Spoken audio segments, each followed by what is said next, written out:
First, my name is Richard Sloezers. I'm a professor of urban planning for disaster risk reduction at the University of Twente in the Netherlands.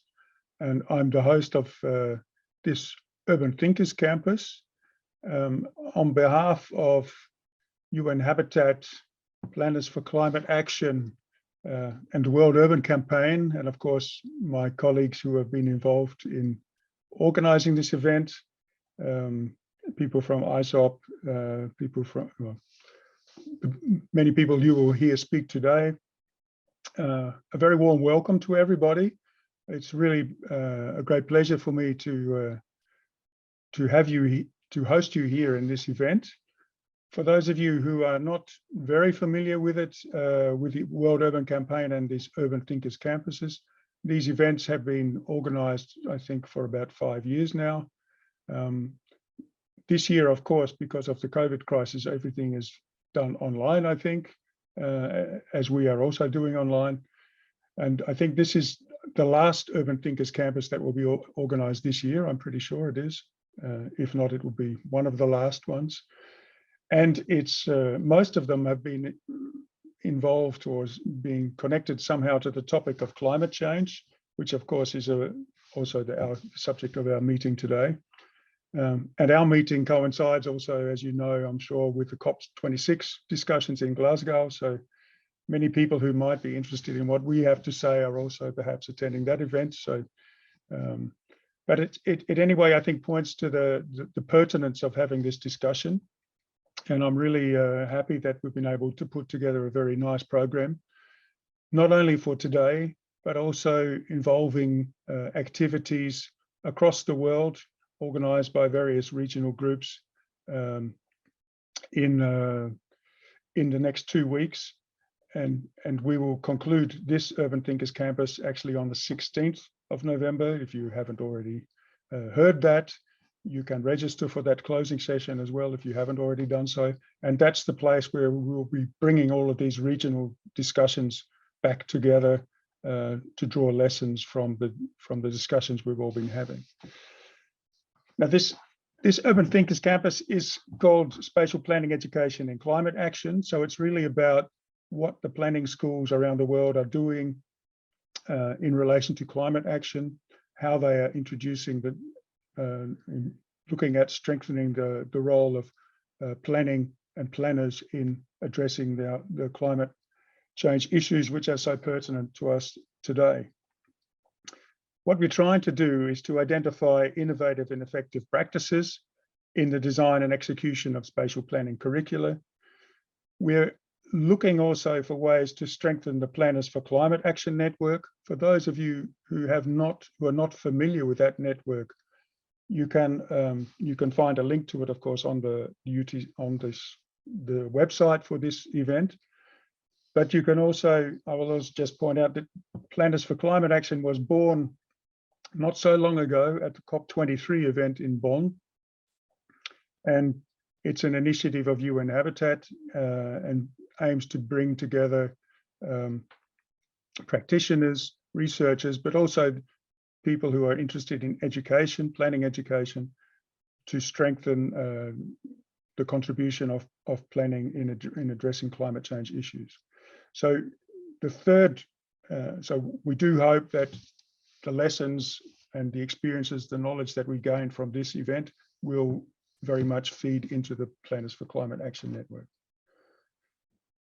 We're also looking at finding out what's going on around the world. We've had various discussions. Various discussions have been going on in Australia, New Zealand, the Asia Pacific region, within Europe. We are doing things in North America, etc., and probably in other regions as well. But we don't really have a very good understanding of what's going on, a sort of more comprehensive understanding. And we don't perhaps necessarily learn from one another, but we do think that there is a lot that can be learned from looking at what's being done in other regions and looking for opportunities to transfer knowledge, to transfer approaches, and just simply to improve, say, the field of spatial planning in general. Let me just briefly run through how this session is organized. It's a little bit long, perhaps longer than we might expect. we might have liked, but we've broken it into two parts. The first part will consist of a brief introduction by Bruce Stiftel, followed by 2 keynote presentations from Schwab Luasa and Andrea Frank. And then we will have some opportunities for discussion. And after that, we will have a very short break, and then we will reopen with a panel discussion where we will have a short introduction, if you like, to issues that are going on across the world's regions, and also a brief introduction to these panels, to these sessions, which follow in the second part of this Urban Thinkers Campus. So let me first, I should also point out that there is no representative of UN Habitat directly at present in the meeting, but hopefully Stephen Bland will join us towards the end of this session. And when he is online, I will invite him to perhaps close the session, if nothing, or perhaps contribute to the later part of the panel session. So also on behalf of UN Habitat, a warm welcome. So let's move on then and get started with the content. And I'd like to invite Bruce Stiftel to take the microphone and to share a presentation with us. Bruce, for those who don't know him, is an expert in collaborative governance of environmental policy and international development. He's based in the University of Georgia in the United States.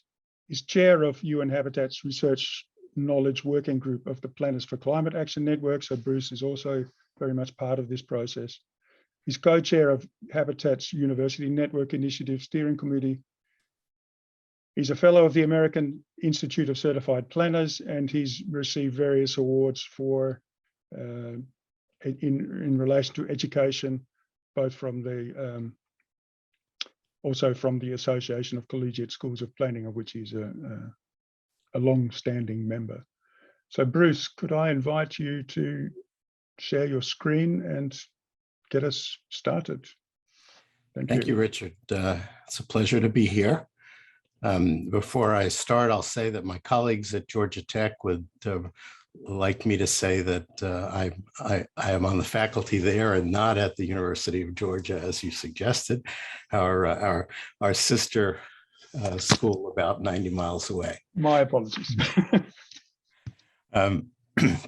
It is really a pleasure to be here, and I'm really looking forward to the 3 days, or with all the regionals, maybe 6 days of this UTC over this month. I really hope we'll make some strong progress in advancing the teaching of climate and planning schools globally.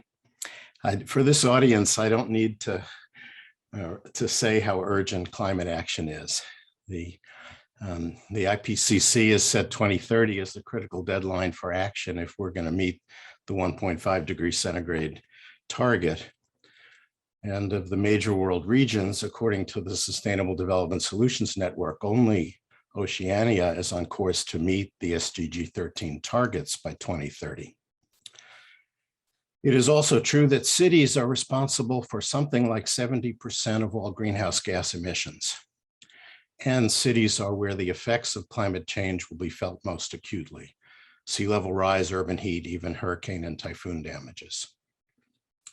And cities are where the greatest number of climate refugees will originate, and probably where they will find refuge. Yet before 2010, it was hard to find serious attention to cities in the climate change discussions. The 2008 Global Inventory of Planning Schools, conducted by the Global Planning Education Association Network, found that only 1/3 of urban planning programs globally taught climate change in their curricula. That's only, 13 years ago? And only 1/3 of our schools were saying they taught climate change. It was 2011 when the first report, Climate Change in Cities, was published by the Urban Climate Change Research Network, and Cities and Climate Change was published by UN Habitat as their 2011 Global Report on Human Settlements. And it was as recently as 2017 before a COP meeting had focused events discussing the role of human settlements in the COP process. Within cities, climate planning is most often separated from urban planning. Most of the first generation city climate plans were prepared by special purpose agencies that were separate from the mainstream planning agencies in the same cities. Agencies with climate or sustainability or resilience in their titles, and staffed primarily by professionals who do not have qualifications in urban planning. Importantly, many of these climate plans do not align with the traditional planning instruments in their same cities. And many of those traditional instruments do not align with their climate plans. Maybe that's a better way to say it. I'm talking about comprehensive plans, land use plans, and spatial plans. There are reasons for the separation of urban planning agencies and plans from climate action policies. Our planning workforce is grossly insufficient in the most rapidly growing parts of the world. According to last year's study of the built environment professions published by the Commonwealth Association of Planners, Asia and Africa average 1 planner per 100,000 population. Now, it's hard, we're not used to looking at that kind of ratio, but that's less than 1/30th of the ratio in Europe, 1 per 100,000 as opposed to 30 per 100,000. India averages only 1/4 of a planner per 100,000. CAP calls this worrying. I'd say it's catastrophic. CAP says India needs 250,000 new planners now. Nigeria needs 41,000 new planners and Pakistan 44,000. So no wonder the special purpose climate agencies have grown up in the past decade, that they have turned to professionals educated in other fields. This is why Planners for Climate Action was founded in Bonn at COP23 in 2017. Our little group, as Richard indicated, has been working as a global network in advancing capacity building and research to better enable urban planning professionals to rise to the needs of climate action. As we look to the future, it's hard to imagine that planning schools will close this capacity gap. Planning education has been a fast-growing industry in the past 30 years in much of the global South. Even so, again, by CAP numbers, Asia averages 1 planning school per 25 million population, and Africa averages 1 school per 7 million population. And that compares with 1 school per 2 million in Europe. During this Urban Thinkers Campus, you will hear research results on the extent of climate action planning content in planning school curricula. You'll hear that climate is far from universal in our curricula, and that where it exists, it is most often elective rather than required. This situation is changing fast, but whether changes will be fast enough to meet the needs of the decade of decision is a serious question. Over today and the next 2 UTC days which follow, you will hear about what urban planners need to know to effectively contribute to climate action planning, about how well planning schools now do at teaching this climate action knowledge, about what are the most effective ways climate action knowledge and skills can be taught to planners, about what are the challenges and opportunities in climate action education for planners, and how we can increase the impact of our teaching and support capacity building through research. I'm looking forward to the presentations, as I know you are. To introduce today's first speaker, I'll turn it back over to Richard Schlusas of the University of Twente and P4CA. Richard. Thanks very much, Bruce, for a great kickoff. You've posed quite a series of difficult questions, and hopefully we can try to deal with some of those and respond to them in the course of this UTC. Let me move on by, well, before I introduce the next speaker, maybe just to point out, after the keynotes, we will have a short, if people would like to ask specific questions to the specific keynote speaker, you can post those questions in the chat box, please. or in the Q&A box, or raise your hand so that we can notice that you would like to say something. And then after this, the second of the keynotes, we will have a more a period where we will have a more open discussion. Also, for that, please post questions in the chat box if you can. Okay, so let's move on then with the first keynote, and it's my pleasure to introduce Dr. Shoaib Lawassa from the Global Center of Adaptation in the Netherlands. Dr. Lawassa is a principal researcher on governance at the Global Center for Adaptation, but prior to joining the GCA, he has more than 22 years experience of university teaching and research as professor of urban sustainability at Makerere University in Uganda. He's worked extensively on interdisciplinary research projects focused on African cities, but also on South Asian cities. He's published extensively on urban mitigation and adaptation to climate change, urban environmental management, spatial planning, disaster risk reduction, and urban sustainability. Shoaib is also coordinating lead author of the IPCC Working Group 3, Chapter 8, Urban Systems and Human Settlements, and lead author for the IPCC Special Report on Land and Climate Change. So eminently qualified to speak to us today about the knowledge and capacities and skills that planning graduates should have if we're going to make a concerted contribution to climate action. Shoaib, the floor is yours. Thank you very much, Richard, for that introduction. And thank you also to Bruce and everyone who has been part of the organization of this UTC event. It's a pleasure for me to be here. And I would like to share my reflections, both as an academic researching on urban planning issues and development in general, but also as a professional planner, having been involved in a number of planning projects in Uganda and a couple of other cities within the region. My talk today pretty much picks on what Bruce has mentioned, and that is what kind of planning research can we find or even conduct to inform the enhancement of capacities for urban planners in order to respond to climate change challenge. And my reflection is also very much global South oriented, which even makes the challenge more complicated, if you will. Sorry, just do you want to share your screen? I think you had a presentation, right? So. Yes, I would like to share the screen, but it is disabled. Yeah, can you organize that, please?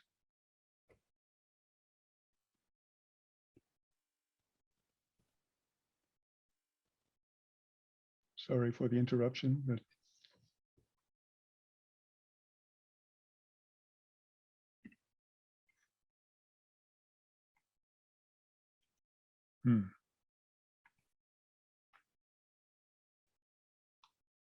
I think you should be able to do it now, I think. Yeah. Great, thank you. So yeah, the knowledge and skill set pretty much that we have been having in the curricula for planning is existing and is important, but my feeling from my experience and my reflection is that this needs to be enhanced. And we also need to deepen our understanding and knowledge in certain aspects if we're going to make the contribution to climate action in cities, being that cities are on the forefront of pretty much in terms of mitigation of climate change, but also cities facing the brunt of climate change impact. And in order to make them cities inclusive, resilient, and sustainable, we need to rethink the planning education, rethink what we need to do.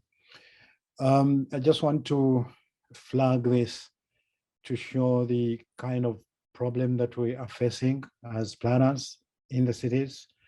There's global warming, there is an increasing occurrence of extreme climate events with anomalies in terms of temperature, precipitation, with many cities being exposed to flooding, higher temperatures.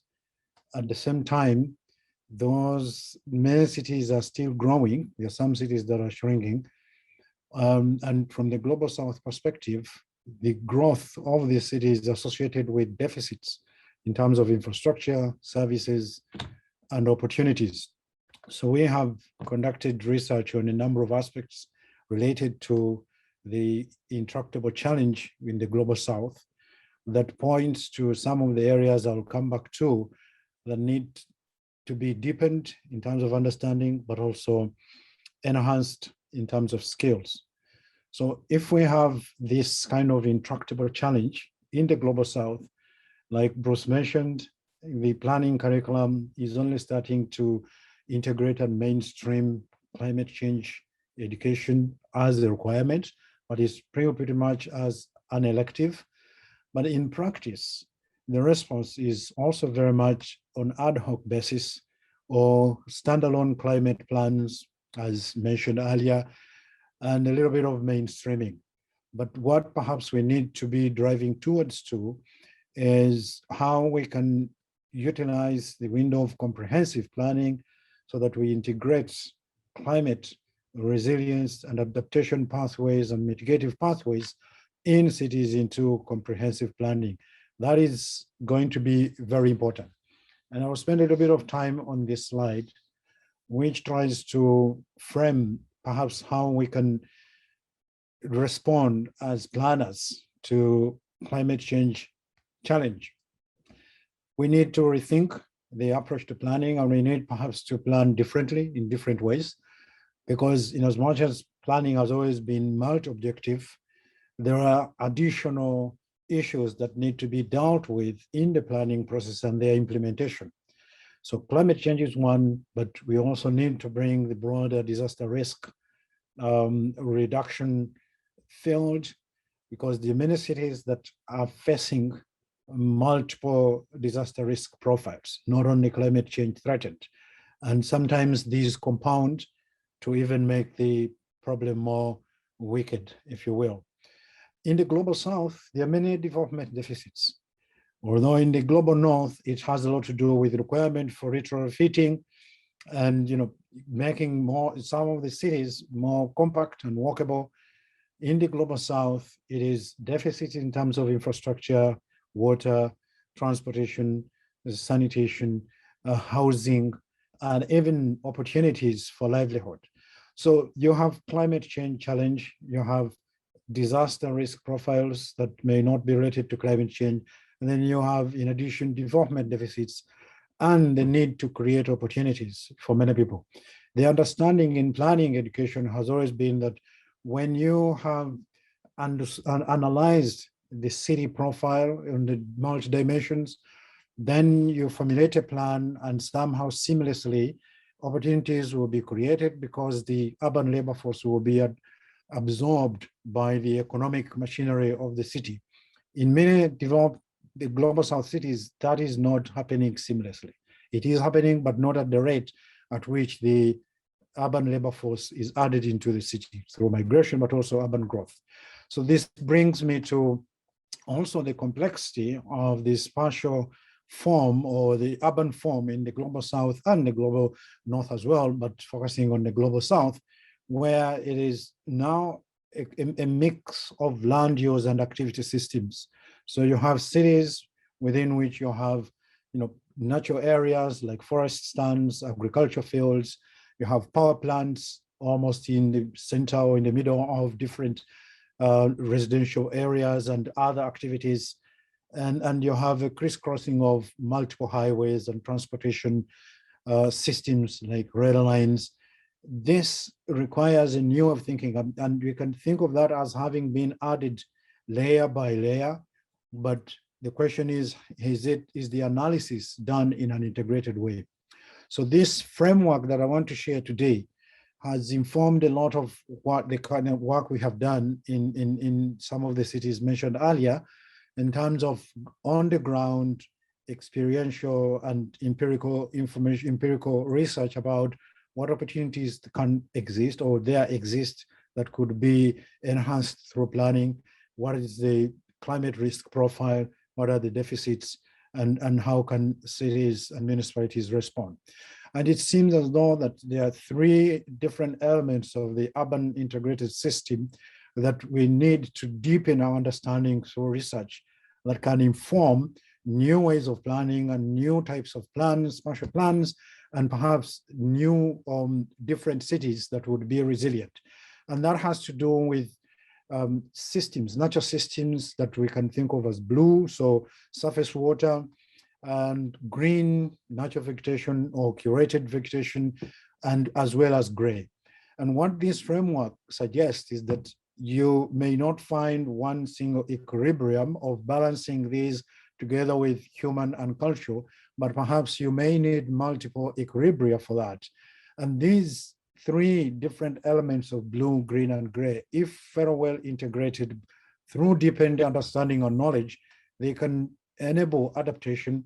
They can promote green, blue infrastructure. The literature is emerging, and they can also build resilience. And in addition, make a lot of cities low emissions development or put them on the low emissions development path or trajectory. And I have two examples later that I'll show.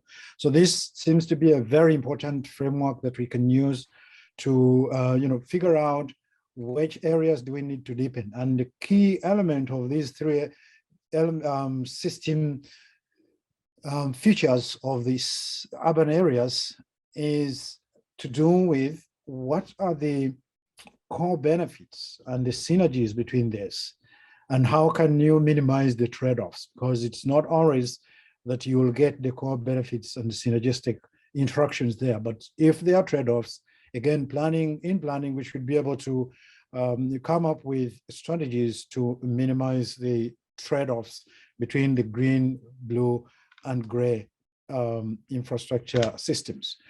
Some of the areas very broadly that can be informed by that framework where change is needed, and where we can utilize comprehensive planning to integrate climate risk and other disasters, is we need transformative urban and spatial planning with flexibility in principles, standards, and building codes, and different other elements.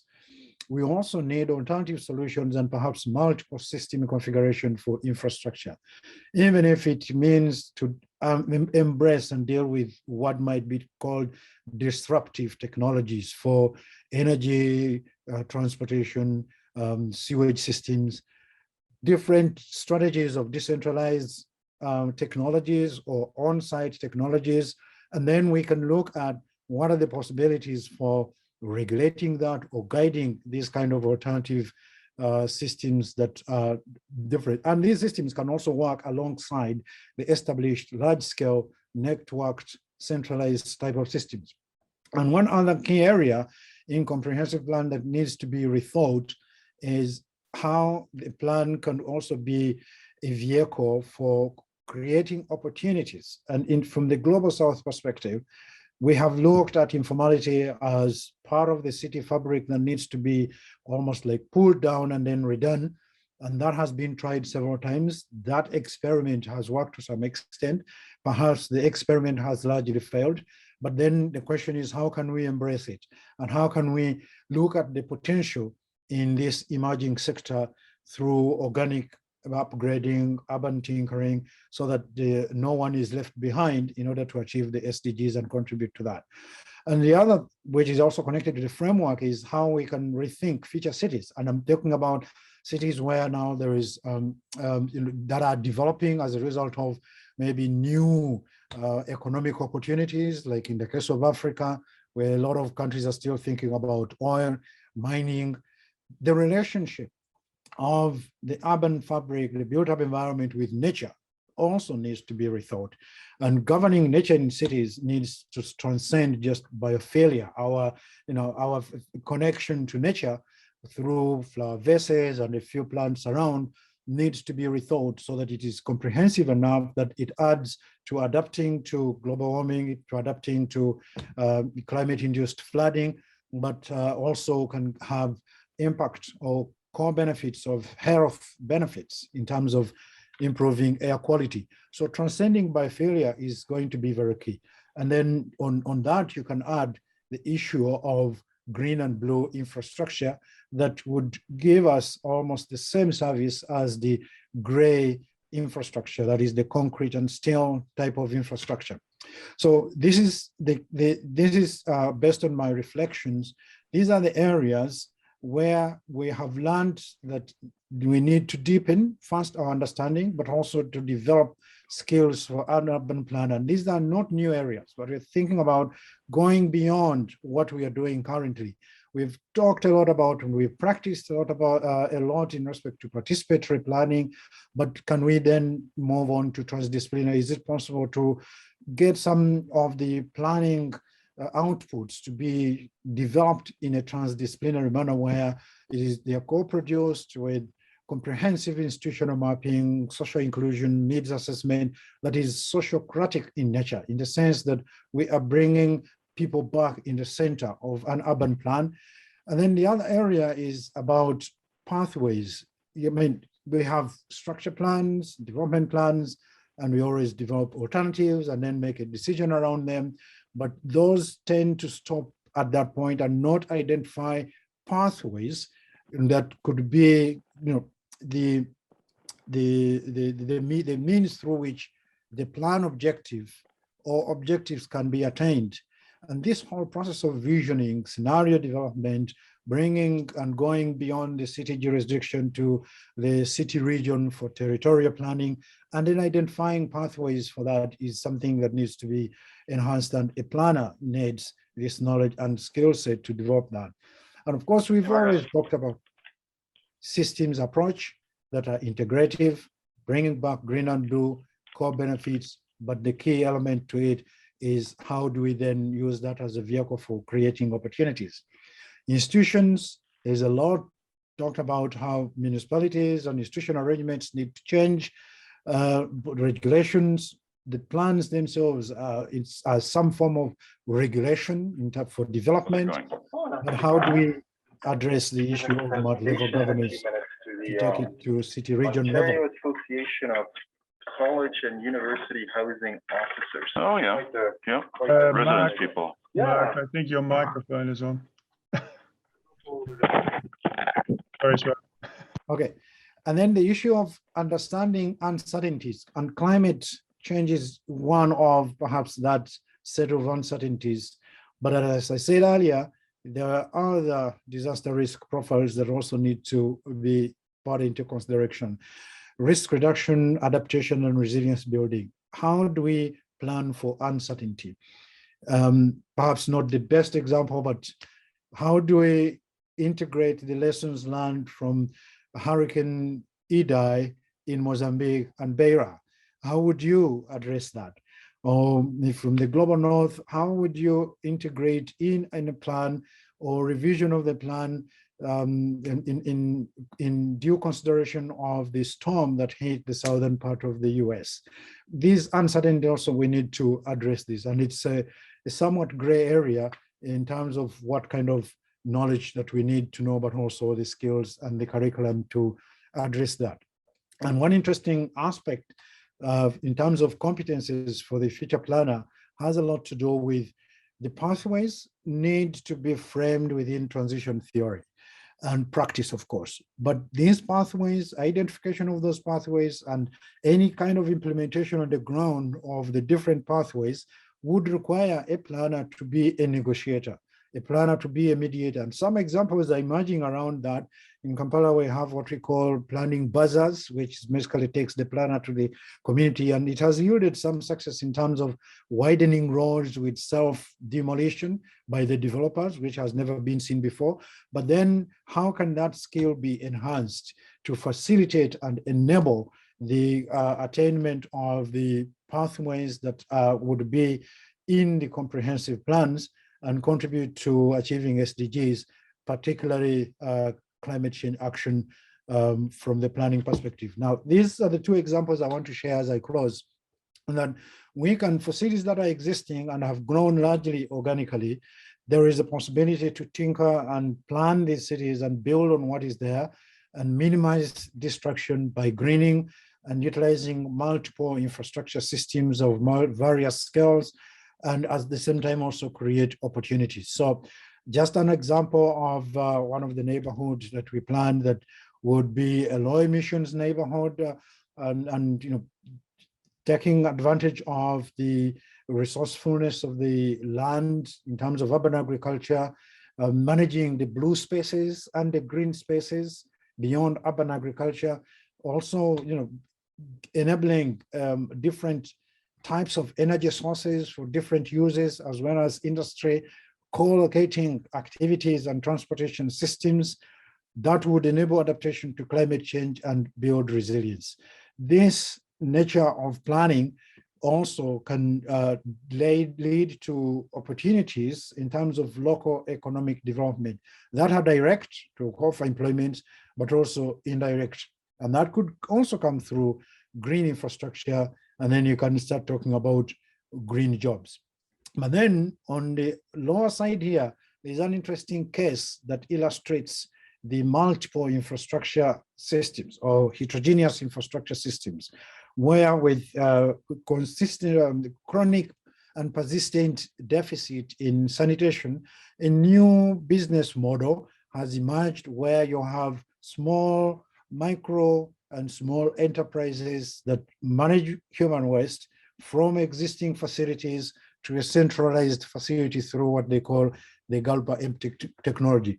Despite the challenges of this kind of model and the actual nature of the business in terms of public health, in terms of being providing decency jobs and how they can be regulated, there is a promise for such technologies, if you will, disruptive in nature, to increase coverage, to also enable affordability and accessibility.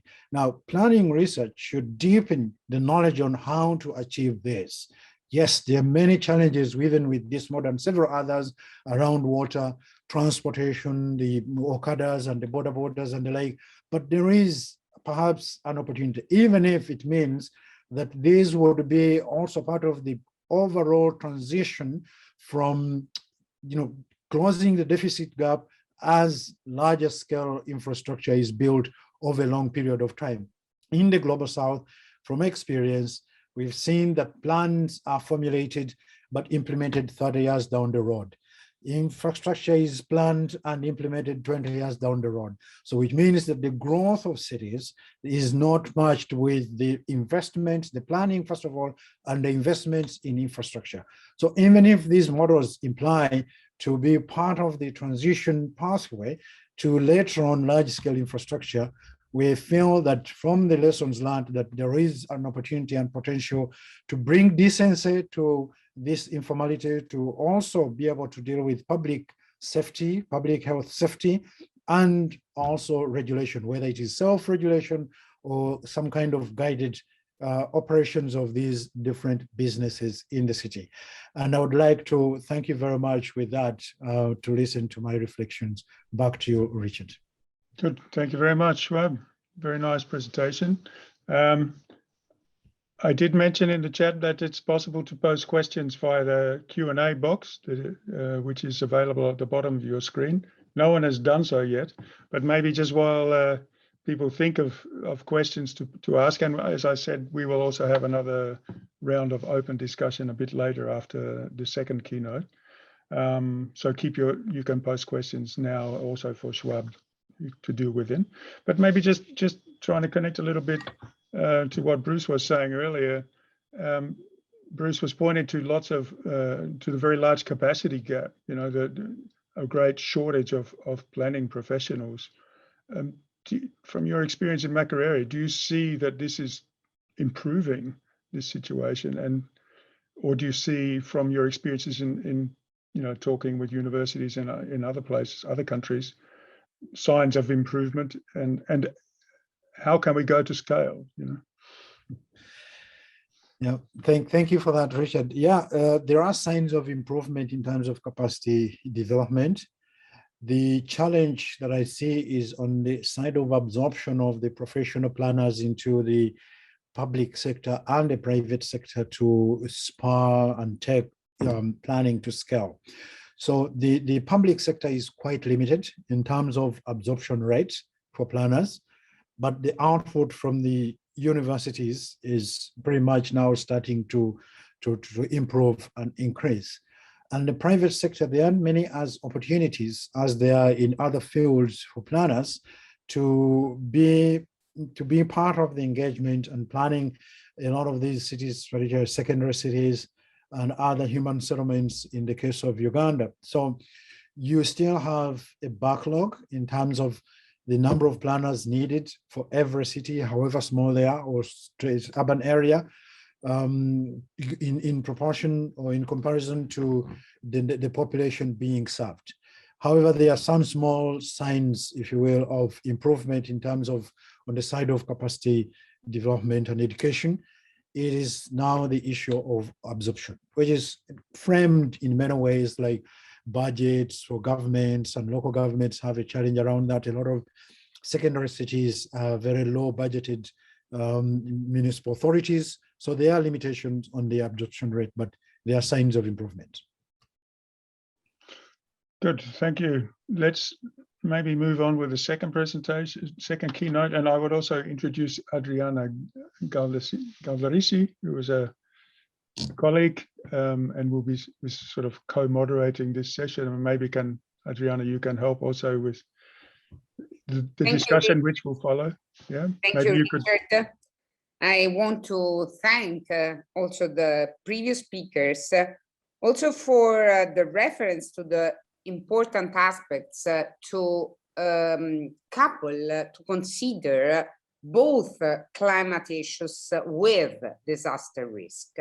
That is a topic, a specific topic of our thematic group into AESOP, because we started talking about traditional, in a way, risks, earthquakes and so on. And then we moved our attention to climate risks, but taking always into consideration the need for planners to consider both, because several measures are very important for both traditional risk and climate-related risk.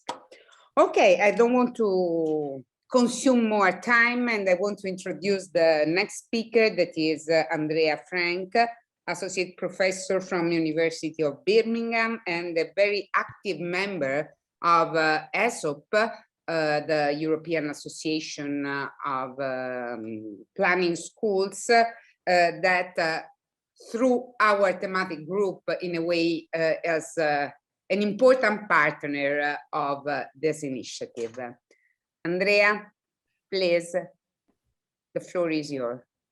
Yes, thank you so much, Adriana and Richard, for the invitation to be part of this session and make a contribution. So I think I've prepared a small presentation, so I'll share my screen, hopefully.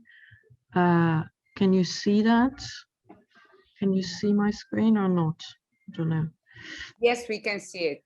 Okay, good. Let me just make this proper size.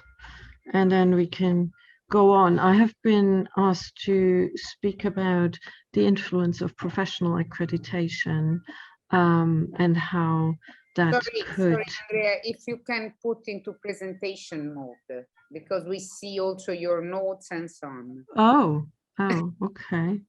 Let me just see where we are here.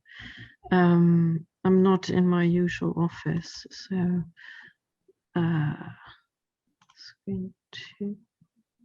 Is that the right one? No. Yeah, perfect. Yes. It's perfect. Now it's perfect. Sorry. When you change offices and setups, sometimes that happens.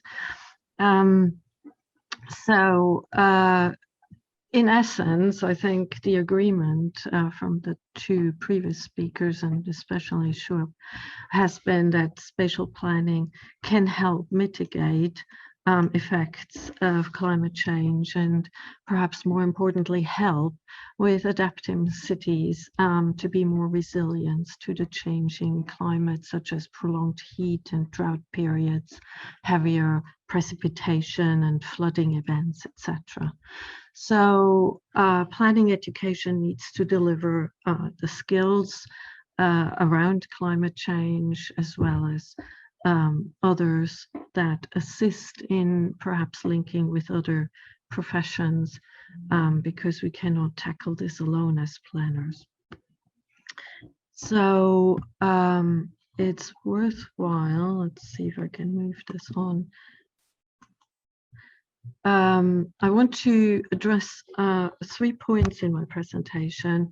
One is sort of what is the linkage between the professions, professional education, and accreditation of curriculum content. And then second, what is actually in place at the moment, and is it working? Is this accreditation and what is in place effectively changing or helping us change the curriculum and embed more climate change content in our curriculum? Because Bruce was saying currently the picture doesn't look too great. And then I want to end with some recommendations. So planning is generally seen as a profession where you need specialized knowledge, good communication skills, and an ability to perform complex problem solving and decision-making tasks, which demand creativity. This is needed in many countries. At least a bachelor degree, in some even a master's is required. And this is typically delivered through curricula in higher education planning schools. And then continued CPD and experiential learning and reflection throughout a planner's career. So what influences the content of these curricula?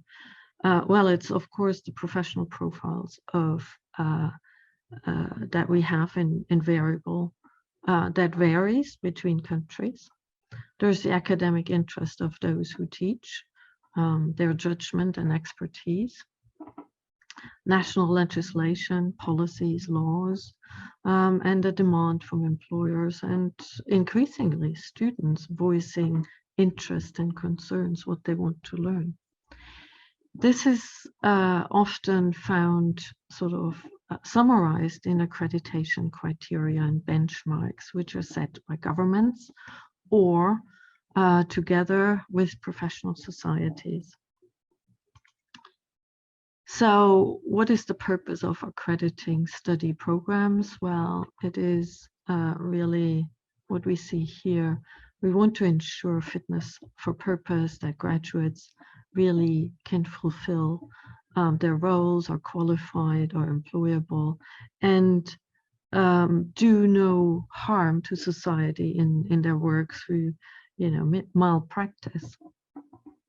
Accreditation is conducted by government education ministries or professional bodies or together. Sometimes there are special accreditation agencies and institutions that conduct the accreditations. And it's checked that the programs, fulfill the skills that are laid out in the guidelines through learning outcomes or particular credits focusing on particular topics, which could include climate change. But of course, a whole lot more. So what is in place? And I picked 6 examples. These are not representative by no means, and I apologize that I haven't picked like India or some of the more global South nations. These are ones that I am familiar with, and it was fairly easy to look up. In most of these, you can get a text to tell you what the accreditation requires or asks of the planning programs. So, looking at the UK, where I'm currently working, there's really where's my cursor? Two places, the Royal Town Planning Institute, which is the professional body, and they mention climate change. They say the contribution that planning can make to the built and natural environment and the implications of climate change. It's a theme that graduates must gain knowledge about, including environmental management and the legal framework. The UK has also a quality assurance agency, which sets a benchmark for town and country planning, which was recently updated. And this circle here indicates that they have updated and included disaster risk reduction in their wording. So the deterioration of global and local environments, climate change adaptation and mitigation, and the impacts of human and natural disasters. So they go actually a bit further in their newest iterations, what they're asking programs to include. Germany is very generic. I have to say they mention climate change in the introductory bit, but saying, you know, there's a recognition and students need to know about climate change. But they also, which I find quite interesting, say they need to train and educate for integrated approaches and interdisciplinary working, recognizing that planners are just one of the professions that need to work, and we need to collaborate with others effectively to address this enormous challenge. Australia recently updated their accreditation guidance from the Australian Planning Institute, and they added wording on resilience in their 2020 iteration. So they're looking at sustainable development, ecological systems, resilience, and key issues, including climate change. Perhaps surprising, because in many cases New Zealand is sort of hailed as at the forefront of environmental planning. There is no mentioning of climate change, resilience, or disaster risk reduction in their accreditation guidance, other than sustainability principles should be applied. Coming to the US, in their newest iteration, they're working on updating the accreditation guidance at the moment.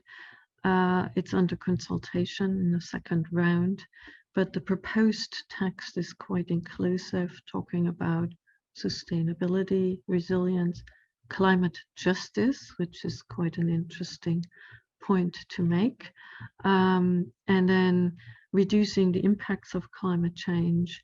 So, you know, creating climate adapted futures.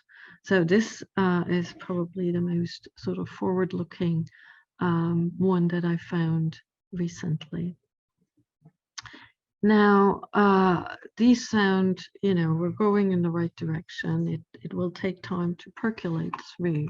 But what I want to point out with the case of Poland is that there isn't a consistent approach to program accreditation. There isn't an overarching guidance that applies to all planning programs and institutions even. and teaching focused higher education institutions work on very old government guidance, which makes reference to sustainable development, whereas research-oriented higher education institutions conduct a self-accreditation. And it depends basically on the judgment of faculty, staff, and their research, what is included.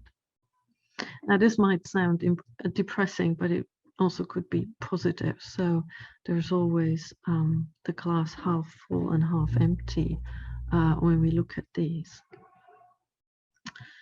There are, of course, other ways to how climate change knowledge and skills get into the curriculum. And this is most accreditation guidelines speak of there needs to be coverage of contemporary issues in the curriculum. And looking at the planning associations, there is a huge focus on climate change. So all the CPD events, there's over 3,000 hits for climate change in the US. There's a number of pages on climate change adaptation plans and resources in Canada. The RTPI offers 45 climate change CPD events. And the Commonwealth Association of Planners also promotes making societies more resilient. And all accreditation guidelines speak of focusing or teaching students about policies and legislation and links with relevance to planning. So again, there is lots of, at least in the global north, legislation about that needs to be covered in planning curricula, including, for example, the Flood Risk Directive in Europe, which requires member states to assess risk of flooding and draw up flood risk maps and management measures, including plans and public participation. Or in the US, Community Risk and Resilient Act in the state of New York, etc. There are other examples, these are just few. So I like to sum up that curriculum provision seems to be growing, and the Planning Accreditation Board in the US did a recent report and saying there is a substantive increase in coverage, including teaching on climate change. So accreditation, this curriculum provision that's growing is good. Perhaps it's not fast enough. And that's the big concern that Bruce was mentioning earlier. From my point of view, where I've been asked to speak about how can the accreditation perhaps push this, I have to say accreditation guidance can be helpful, but it's not always the key to effect curriculum changes. We also need to be aware that planning alone is insufficient. It's an interdisciplinary task. So the question is, what should be included in the curriculum? Is it scientific knowledge? Is it interdisciplinary working skills? Should we work on projects or theory? What is more or most important? Should it be a specialty stream? A specialization? Should it be part of the core? And what do we take out of the curriculum? If we make climate change a large part of the teaching, a standard element, does it crowd out other subjects and topics? And how do we make that choice? So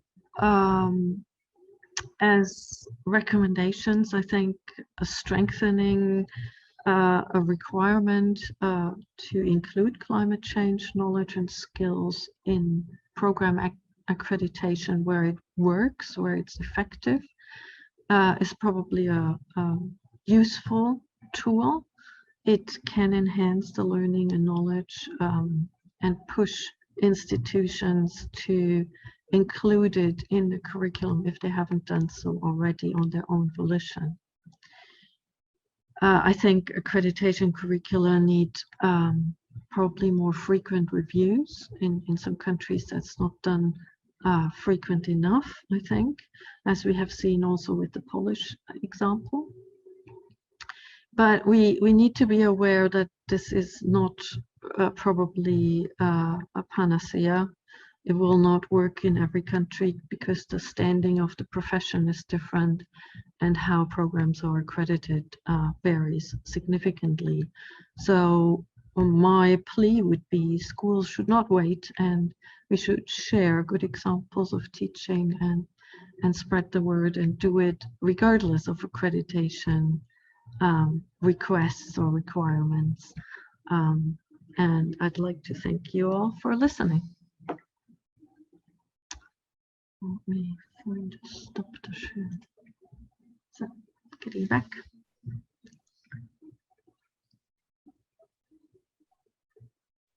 No, thanks very much, Andrea. Sorry, I guess we have a little bit of ambiguity about who's going to speak next. Is it Adriana or me? Maybe I can break that ice.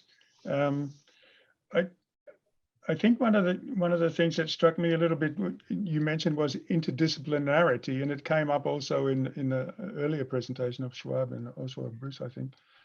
I mean, so how much of how can we link planning curricula and planning students also to others? Because working interdisciplinary, you can do it within a planning school because often there are many disciplines present just within one school, but it's also going to involve, I think, connecting to other disciplines, to engineers, maybe psychologists, even anthropologists, all sorts of different fields.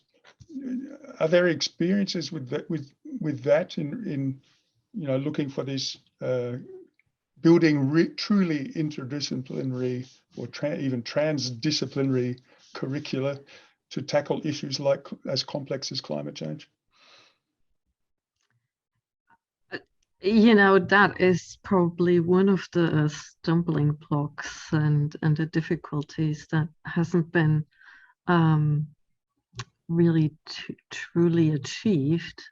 And I think there is now sort of working groups starting to discuss how to do this, but it's really, really difficult because most institutions are still organized around the disciplines. Research assessment, exercises, everything pushes us into those silos. So it takes more time, it takes huge efforts, it takes an openness about rethinking how we frame problems, and it's a real challenge to tackle. So I don't have a solution. I see that occasionally efforts are made, but then also very frequently also run out of energy. Good. I'd just like also to talk, just to pick up a couple of questions which were put in the chat box, and I know that unfortunately my chat box keeps closing on me. Elizabeth Hammond was asking about the list of skills and knowledge, and asking, I think, Schwab to reflect on which ones are being accomplished. I know that Schwab gave a brief response in the text, but Schwab, maybe just catching up to how you responded. You mentioned scenario planning, systems approach, as sort of things that are pretty well accomplished already. But there are many things which still require enhancement. What are these not topics also which require an interdisciplinary approach? Yeah, Richard. All these topics actually do require interdisciplinary approaches. For example, the transdisciplinary methodological approach itself requires that we step out of our disciplinary boundaries. The issue of institutions, innovative institutions, perhaps not the kind of institutions that we see currently that many planners are working with, but how can a planner influence the institution to be more innovative and transform or change for the better, is also something that would require people from other disciplines to be part of the team in engaging with that. There's always been a lot of, and there's still a lot of debate about who would finance the implementation of the plan.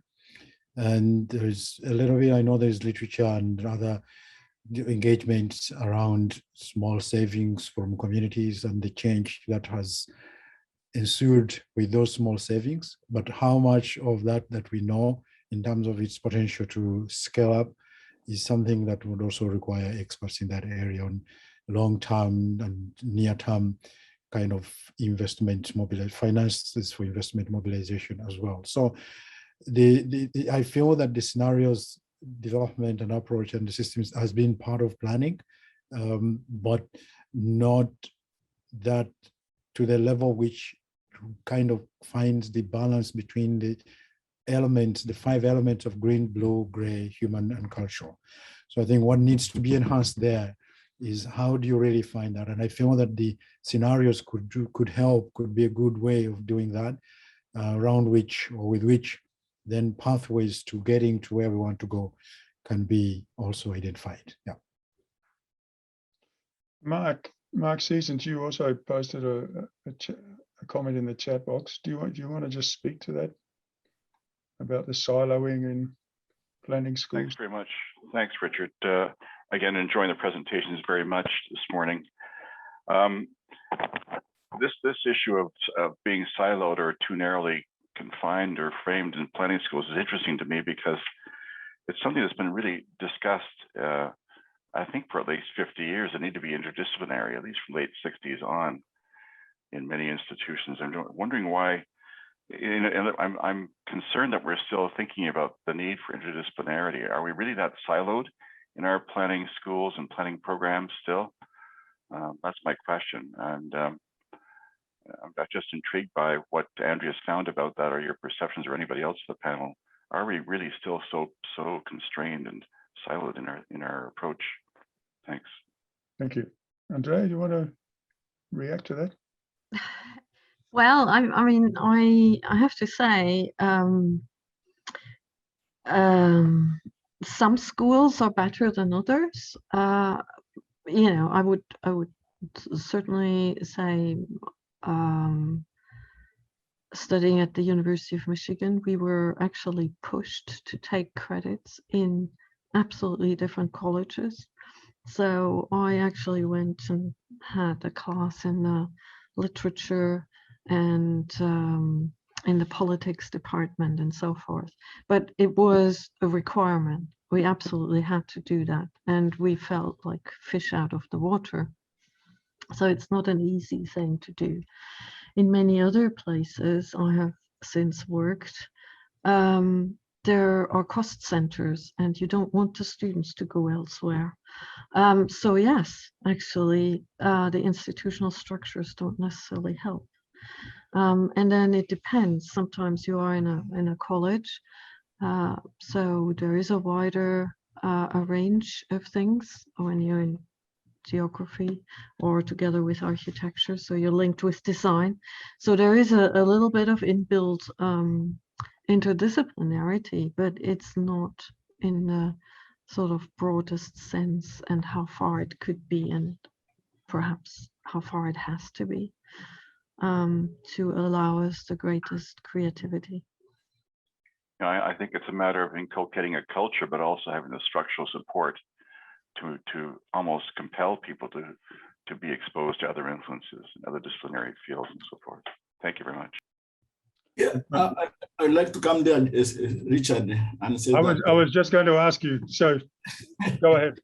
Yes, I'd like to say that in conducting research it's becoming easier to do multidisciplinary. For example, the case of the urban vulnerability, we did a major research on climate change and urban vulnerability assessment in some urban cities in West Africa and Tanzania, and of course in East Africa. And we found that it was easy to actually have multidisciplinary team there. We have environmental engineers, we had quantity surveyors, we had architects, we have planners, we have land managers, and even economists. And we are doing very well in this. And if you access some of this information, which we had built up through this major research, which was funded by the European Union, actually it was very successful. But now, when it comes to education and planning education, especially, for example, at the university, you find actually we have money for doing what we call in-semester fieldworks, in-semester project planning, which is a studio work, which you have to go to the field, collect information, and it is all the theories are around that. We can say the theories are around that studio work. And now you find actually is difficulty to incorporate, for example, the environmental engineers going together with the urban planners, going together with the architects. And I think that could be a very important aspect now that we have already started to include climate change and climate change and the disaster risk adaptation. It might be now easier to, when you are designing some projects for students, going together in one area to do assessment, to do collect data information, and coming together and working together on a project. And I think it's possible to do that, but now it means a lot. At the university, you need a lot of reform there, and I think that is a very important aspect as we are discussing. That multidisciplinary is very, very important, especially in addressing the issue of climate change effects. Okay, so you see opportunities, say, in studio work, which would cut across multiple schools and courses, where students from different courses could join forces. Maybe just to conclude this, because I'm keeping an eye on the time. Cassidy Johnson, you also put a little message in the post. Would you like to just say something about what you put there? Yeah, sure. I mean, I was just considering because, well, I'll talk in a minute about how we've done this study for AESOP. And I think that Schwab made the point very well that a lot of things that planners do to address resilience to climate change have to do not just with climate change itself, but addressing, better planning, the implementation of planning, addressing infrastructure deficits and development issues in general. And so that actually a lot of what we're training, my thought was that actually a lot of what we're training planners on have possibility to actually influence better development and resilience in addition to climate change. So my provocation was, how much should we be actually teaching in schools about climate change? How much of the curriculum should be about climate change? And is it 10%? Is it 5%? What is it? Yeah. Interesting question. I would propose not to talk about what people exactly think about that right now, because I think it's also something that will be touched upon later, perhaps in the panel, but also in the subsequent sessions. And when we get back together, it would be interesting to see when we have our final discussion on the 16th, whether we could perhaps say something about what we think is the minimum that planners should know about climate change and what they can do in adapting and mitigating climate change. There's a new message I see. I don't. Yeah, I just want to ask something to Andrea, because you mentioned that some schools they do not consider climate change or resilience, but they consider sustainability principles. In a way, we should say that when you consider nowadays sustainability principles, you are implicitly considering also climate issues and disaster risk reduction. So probably in many schools, they do not have a clear reference or an explicit reference to climate issues, but if they focus on sustainability principles, they consider this aspect anyway. Hopefully, yes. There's And al- the other point is about interdisciplinarity, because it is very difficult to achieve according to current regulation of universities. For example, in my country, that is Italy, we have a very strict regulation on each program. So it is very difficult to have interdisciplinary approaches. You can manage into research teams, so into the PhD courses, but it's very difficult to manage with the interdisciplinarity into normal bachelor and master degrees. Good. I see that there is a message. There is a question in from Hamish Rennie in about the New Zealand Planning Institute's accreditation policy. I would propose, unfortunately, because of time, just to leave that one open. Maybe it was addressed to Andrea, maybe, but also to others, I think, can respond on it. Maybe it can be picked up in the panel later. Because I think we need to have a little break. Otherwise, the next part of this program is going to be rather heavy. I would just suggest, and let's take a 10-minute break. We're a little bit behind what we were anticipating as the schedule. So if we could be back, please make sure that you are back online at in my time, in 10 minutes time, which would be exactly at 30 minutes past 2 in the afternoon. Yeah, And but then we have other requests for discussion, other hands. Yeah. Agrita Bride.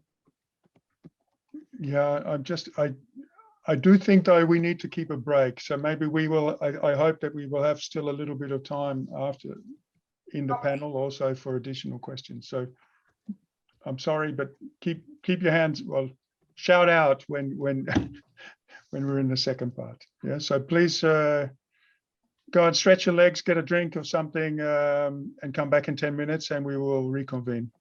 Okay. Thanks very much.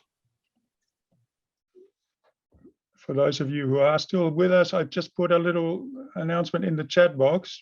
When you put your, unfortunately, the chats, if you put something in the chat box, it goes to the panel and not to all people. So I would advise you, if you would like to pose a question, put it in the Q&A box, and then everybody can read it, and we can also add answers to it directly, as I noticed that Andrea had already responded to Hamish's question.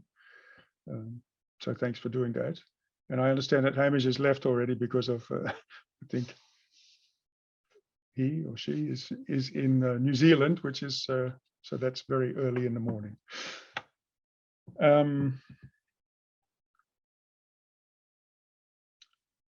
Olafini.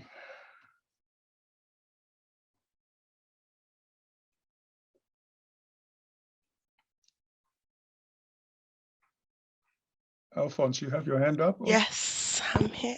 Yeah, so maybe just, Alphonse, did you have your hand up? You wanted to say something? What was? You're muted, I think. I had just a question there in the previous one, but I think I probably will address it now. Okay. Then I would suggest that we get started again.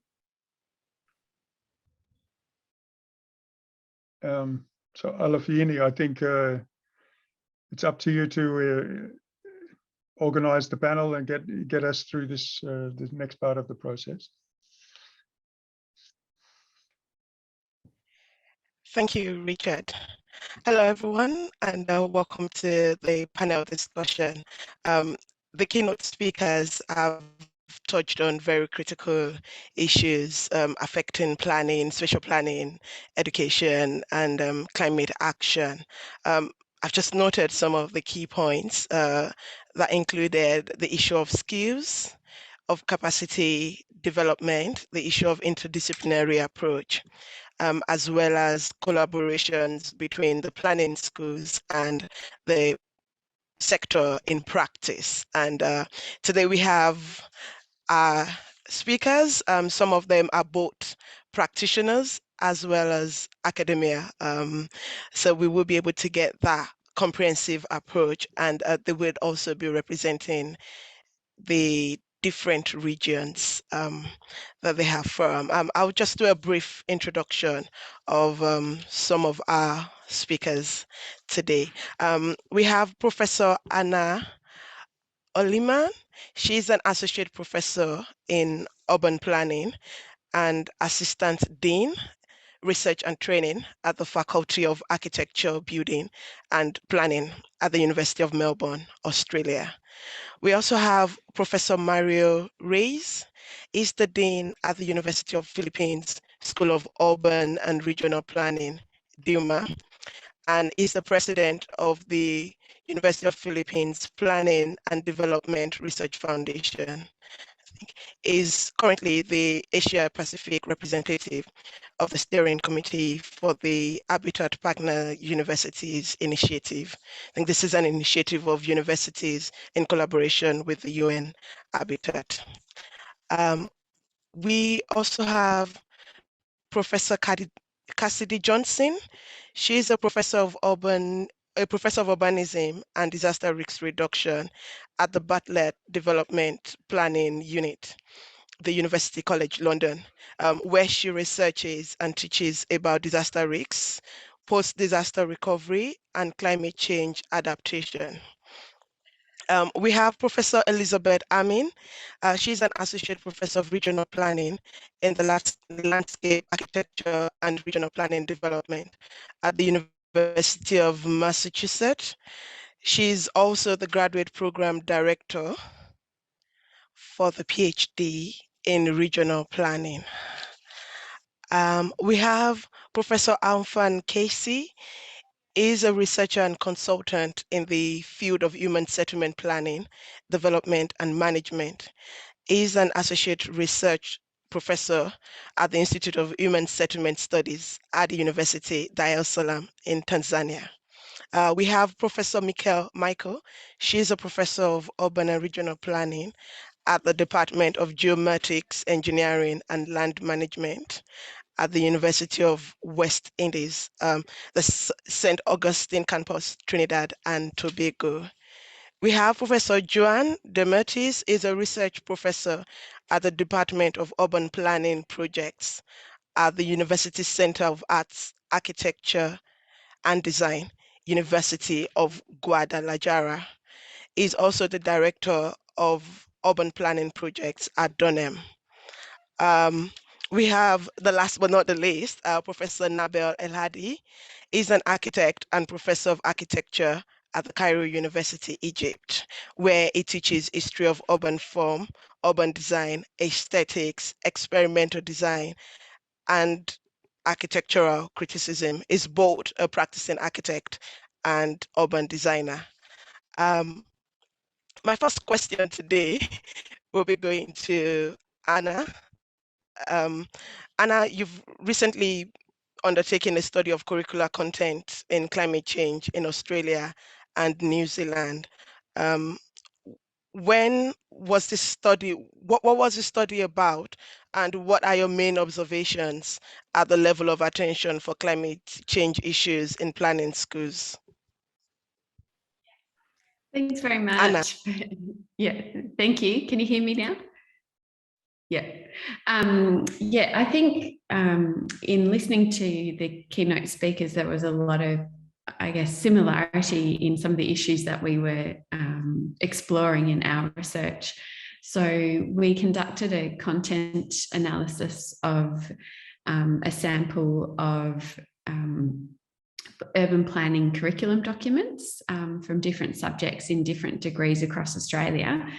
And before we started that actual evaluation, these were some of the questions we asked, you know, exactly what do urban planners need to know for climate change? And, you know, how much should it be covered in the courses? So some of those questions that the previous speakers and Cassidy as well asked. So in looking at the literature, we realised it's not just about climate change knowledge, but there are other skills and capacities that are really critical for urban planners to understand. So some of the literature that we looked at was issues of what we termed implicit climate change issues. So we looked to some of the work on sustainability and education for sustainability, things like from Sharon's work, liberal education, interdisciplinarity, cosmopolitanism and civics. You know, they're real general capacities and skills that planners need for action. And so we looked at those in addition to explicit climate change issues and sustainable urban form issues as well. And we found that across the degrees we looked at, that explicit climate change issues were not well covered. Sustainable urban form was covered a bit better. But what was better covered in the degrees we looked at were those implicit climate change issues, those general capacities for sustainability, like, as I mentioned earlier, liberal education, interdisciplinarity, etc. So I think that really talks to what others have said. And I think lifelong learning is really important, which was one of those implicit climate change issues. If we teach planners about what we know about climate change now, it's going to quickly be outdated. So they really need these general capacities to know where to find information, act on it, and have those greater capacities. So I think overall, while I wasn't impressed at first glance, I think overall our planners do have good capacities that are being addressed in their education. I think there is room for more explicit climate change knowledge, skills and competencies to be built up. But I think it's not as bad as I first thought. So yeah, I'm not sure if that makes much sense, but I think, you know, that we did think through some of these big issues that others had already mentioned. Just to really mention that issue of interdisciplinarity, it's something in Australia that our Australian Research Council really look for in grants that we write for research money. And it's also something that universities are reflecting on. And I think it's quite interesting in Australia, we've got a number of courses that look what we call pan faculty. So at the University of Melbourne, where I'm located, we've got an Office of Environmental Programs that offers master's degrees in different environmental areas. And so students take courses from across the university and work in interdisciplinary teams as well. So I think there are examples in more general degrees of that happening. And also, depending on where the urban planning courses are situated in a university, there's different opportunities for that to occur in different faculties. So that's probably, given how many panelists we have, that's probably enough for me, I think. But given it's very late here, should I make a plug for the Asia Pacific event that's being held? Would that be a good idea, Richard? If I don't make it to the end. I think given your circumstances, I think it's not a bad idea, because then you can maybe just disappear when you're ready to go to bed, you know.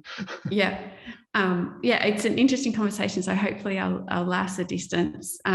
So we're having an event in the Asia Pacific region that will be held on Thursday, the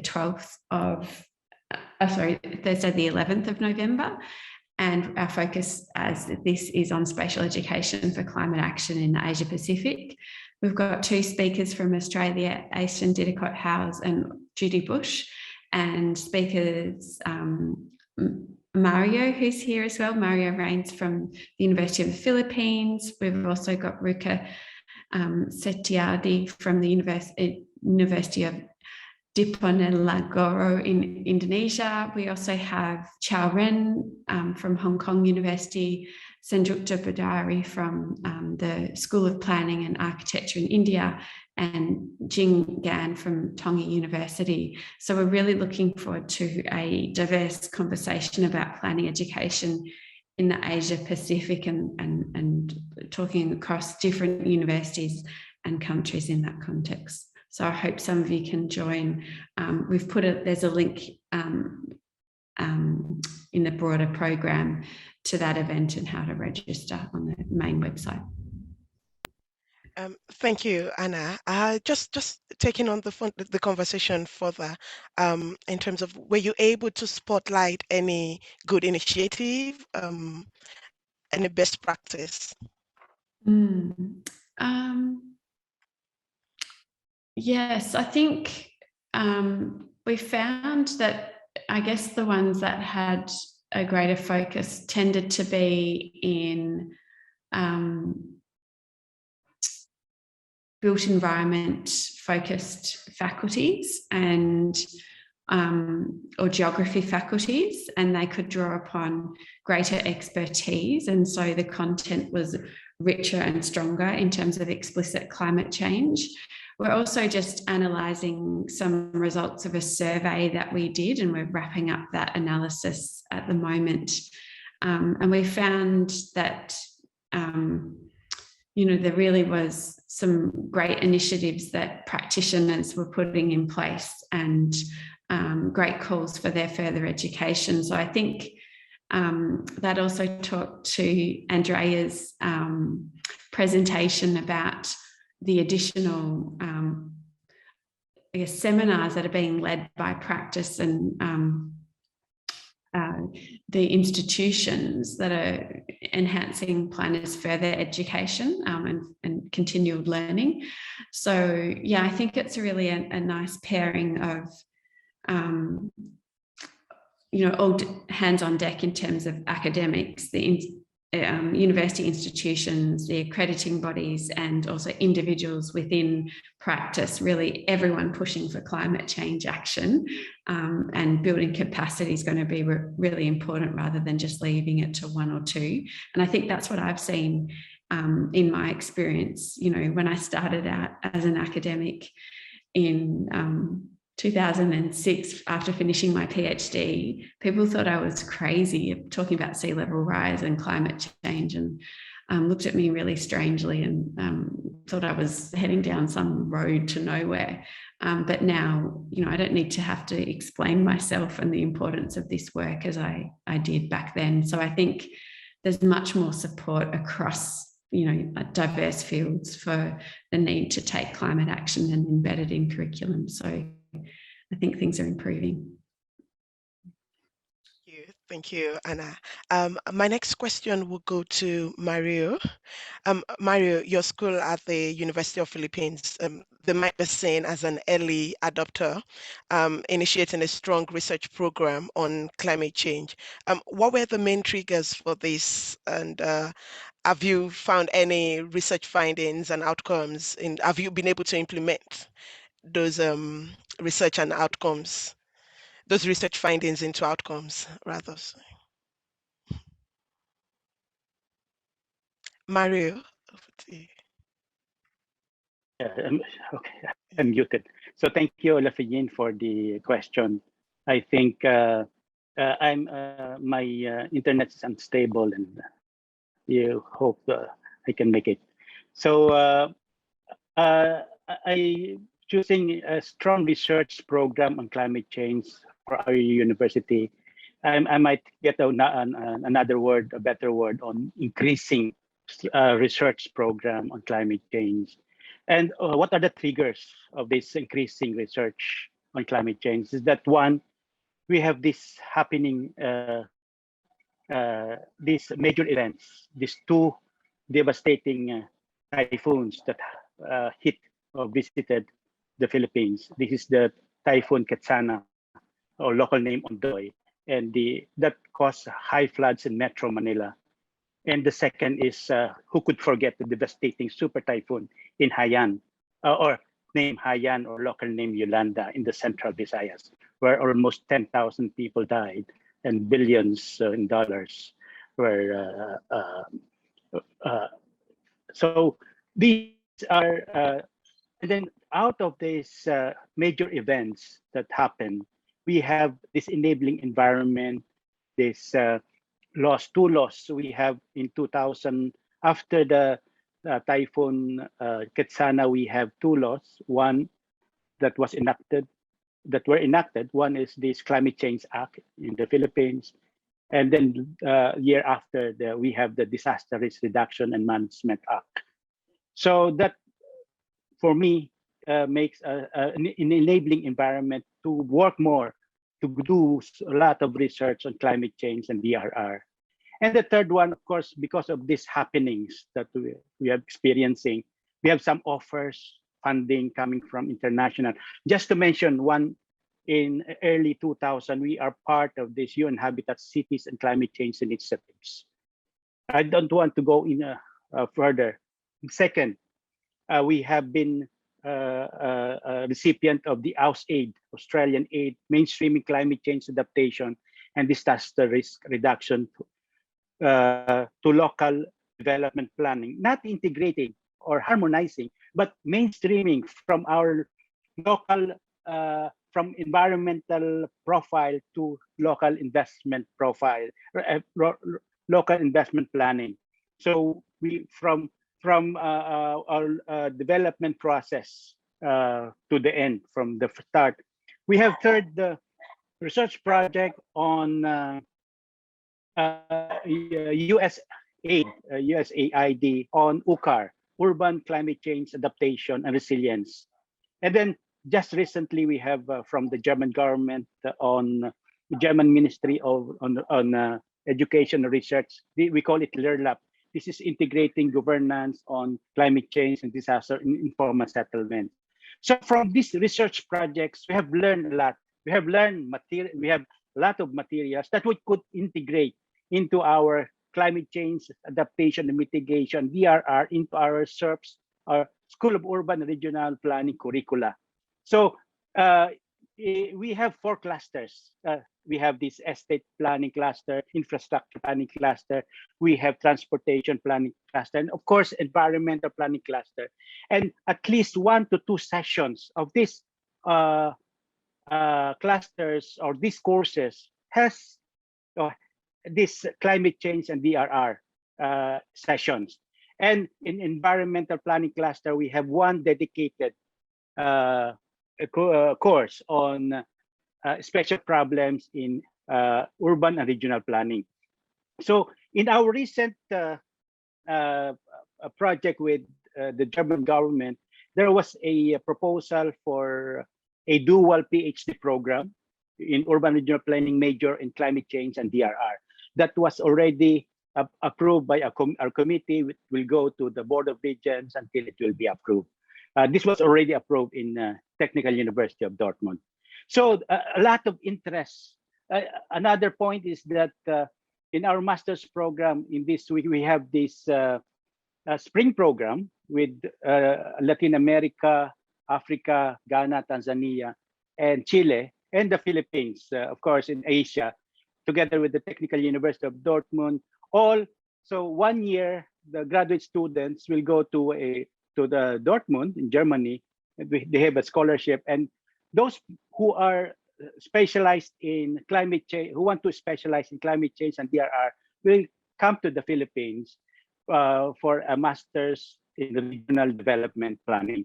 So there are a lot of interest of our graduate students. So we have an increasing number of graduate students in urban regional planning who wants to prepare, who wants to do this master thesis and PhD dissertation on climate change and DRR. So I think this is what our increasing research program that is aligned with our climate change and DRR. So I think I have to stop there. Thank you very much. Thank you, Mario. One of the points I picked from what you said is that the disasters, the typhoons, actually triggered this change, made you the pace setter in an interesting way. I also noted that you mentioned policies and legislations enabling environment created by these policies and legislations also helped in integrating this into the planning curricula. And I think an important point which you also touched on is the international collaborations, both technical and financial. You touched on the different sectors and looking at that. In this, have you experienced any or been able to find out like what are the outcomes as a result of this engagement, this international collaborations on, and how has that influenced the content of your curricula? So we have now an ongoing project with the German government, and we hope that this dual PhD program on climate change and DRR will be approved by our administration, university administration, this year or next year. And then we have offers at the University of Newcastle in Australia, near Sydney, on a master's program, a 1-year master's diploma here in the Philippines, and a 1 year in University of Newcastle for a Master of Science in Urban Planning. Did I answer your question, Lafayette? Yes, yes, you did. Thank you. Thank you very much. And very, very short that, of course, you know that the Philippines lies in the northwestern Pacific hemisphere, and we are visited approximately by 20 typhoons per year. And that's the reason why a lot of our graduate students wants to prepare their master's thesis and PhD program in climate change and the disaster risk reduction and management. Thank you. Thank you very much. Yeah, thank you for that. I will go to Cassidy now. My question is to Cassidy. Cassidy, you've been involved in the research work in the AESOP community, and could you explain briefly the study that the AESOP community has been undertaking on this issue, and what are some of your findings that has worked so far? Thank you very much. Yeah, I'll just briefly explain. So we've been doing a study over the past few months with, as part of the work, Richard Sliusas and Adriana Galdarisi and a researcher, Armando Caroca, has been working with us. And we've been trying to bring together the members of the AESOP community, so the Association of European Schools of Planning, and bringing in the Young Academics Network that is part of this association. So what we wanted to do was try to understand how prevalent climate change is in planning programs across EU countries. So this has been not an easy thing to actually get a handle on, because we're talking about so many different countries. And so we've done a sort of diffuse data collection in which members of the Young Academics Network have surveyed the websites of different planning schools that are members of AESOP to see how much of their course content or program content is about climate change. And we've created a big database on this. And so far we have 28 countries have been surveyed. These are 26 European countries plus Turkey and the United Kingdom. And we've surveyed a total of 92 universities from across these 28 countries.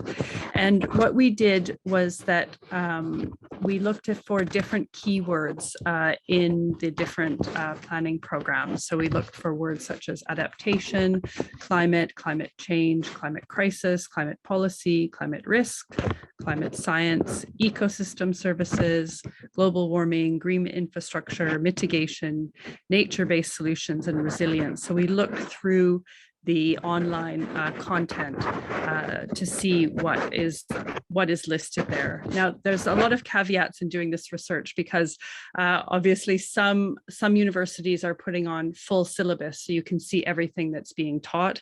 Some of them have very limited information about what is being taught in the different programs. So there's a big variation, and I think a lot of caveats in this data, and we're just sort of going through it and cleaning it. But I'll give some very sort of very preliminary things that we found.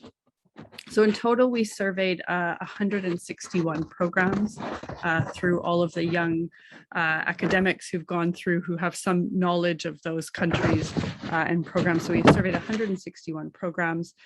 We found that there's somewhere between 9 and 18 of these programs don't seem to have any content about climate change, or none of those listed keywords in what we found on the internet. So I felt that was actually quite a small percentage. And in fact, most seem to have been doing something to do with climate change. So if we took these out, we had 143 programs left. And out of those, we've analyzed 413 courses, which are part of those programs, that have some content about climate change. And we found that there are 176 core courses and 98 elective courses, and some courses that are sort of in between. So it's sort of about 43% were core courses and 48% were elective courses. I've been getting some good ideas from the discussion today about what to analyze here, so it's been quite useful. But just a couple of headlines. On average, 30% of the core courses that were about climate change, that mentioned those things, we thought that 30% of that were about climate change content. And what we've tried to do is analyze within a program how much is actually being taught about climate change within the programs. So we tried to look at how much the course is worth in credit, how much is being taught about climate change, and overall how much would be therefore in an overall program about planning about climate change. So the percentage is quite low. So what we found is that about 1.46% of the total credits per program are about climate change. So it's a fairly small amount. That was my question, is what does this mean? Is that enough? I'm not quite sure. Or maybe it's something, because maybe if it's very strongly related to, interdisciplinarity and to other aspects of planning, maybe that is enough. Or maybe that's not even a useful way to look at this problem. I don't know. So anyway, those are our basic findings at this point.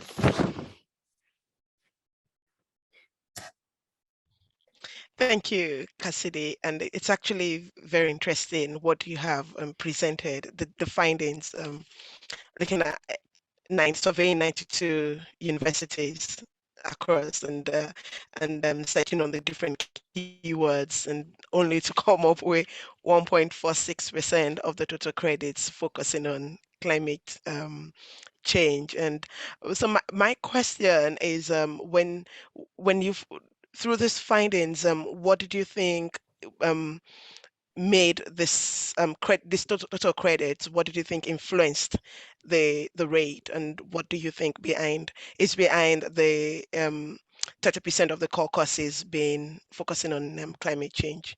I mean, I think that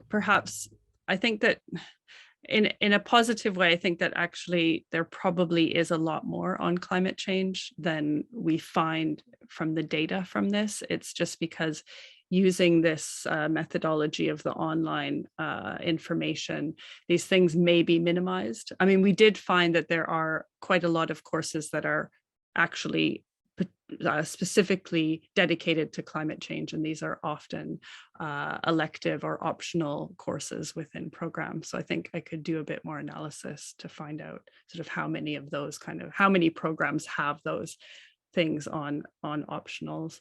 But I think that I think the point that how much core is being taught about climate change is also very important, because this is what every planner who graduates has to learn. Thank you, Cassidy. So I will go to Elizabeth now. Elizabeth, I know that you and Mark Sissons have worked, Mark Sissons from the University of Waterloo and Wadleys from the University of Kansas you've investigated the curricula in the United States and Canada. Do you observe any notable differences from what has been said already? So we looked at, each of the three of us did sort of slightly different research, and we're in the process of bringing it together. So I'll talk mostly about my piece.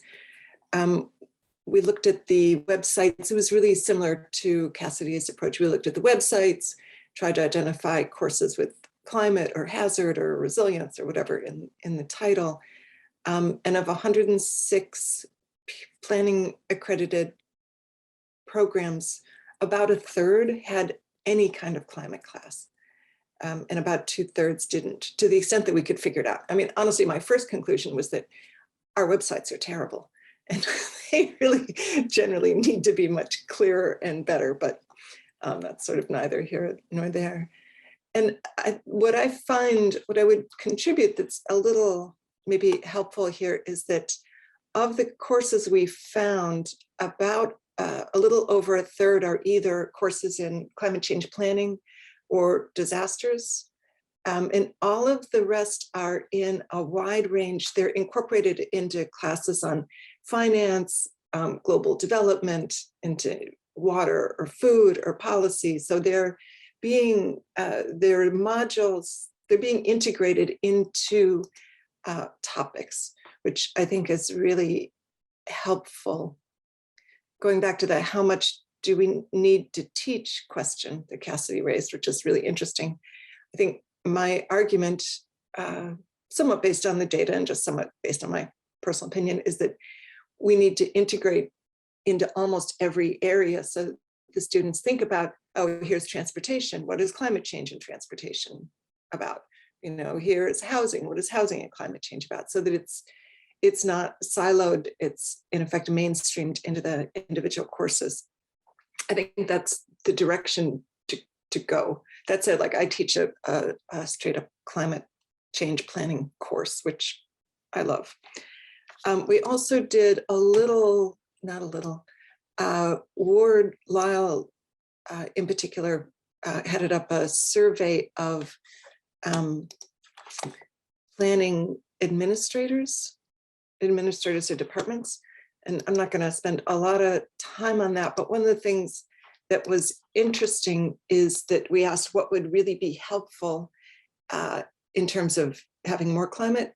And the strongest response was to change the accreditation standards, which as, and Andrea, I'm sorry, I'm blanking out, mentioned this morning, like that's what's going on. You know, so it's very helpful. And then the second one is really to think about what are to try and improve university priorities. And then constraint is the usual, it's faculty.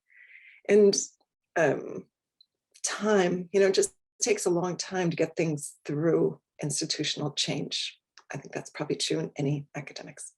So those are the highlights. I might stop there. I'd be happy to talk more about interdisciplinary teaching because I think that's been a really important and useful thread here, but I'll leave it at that.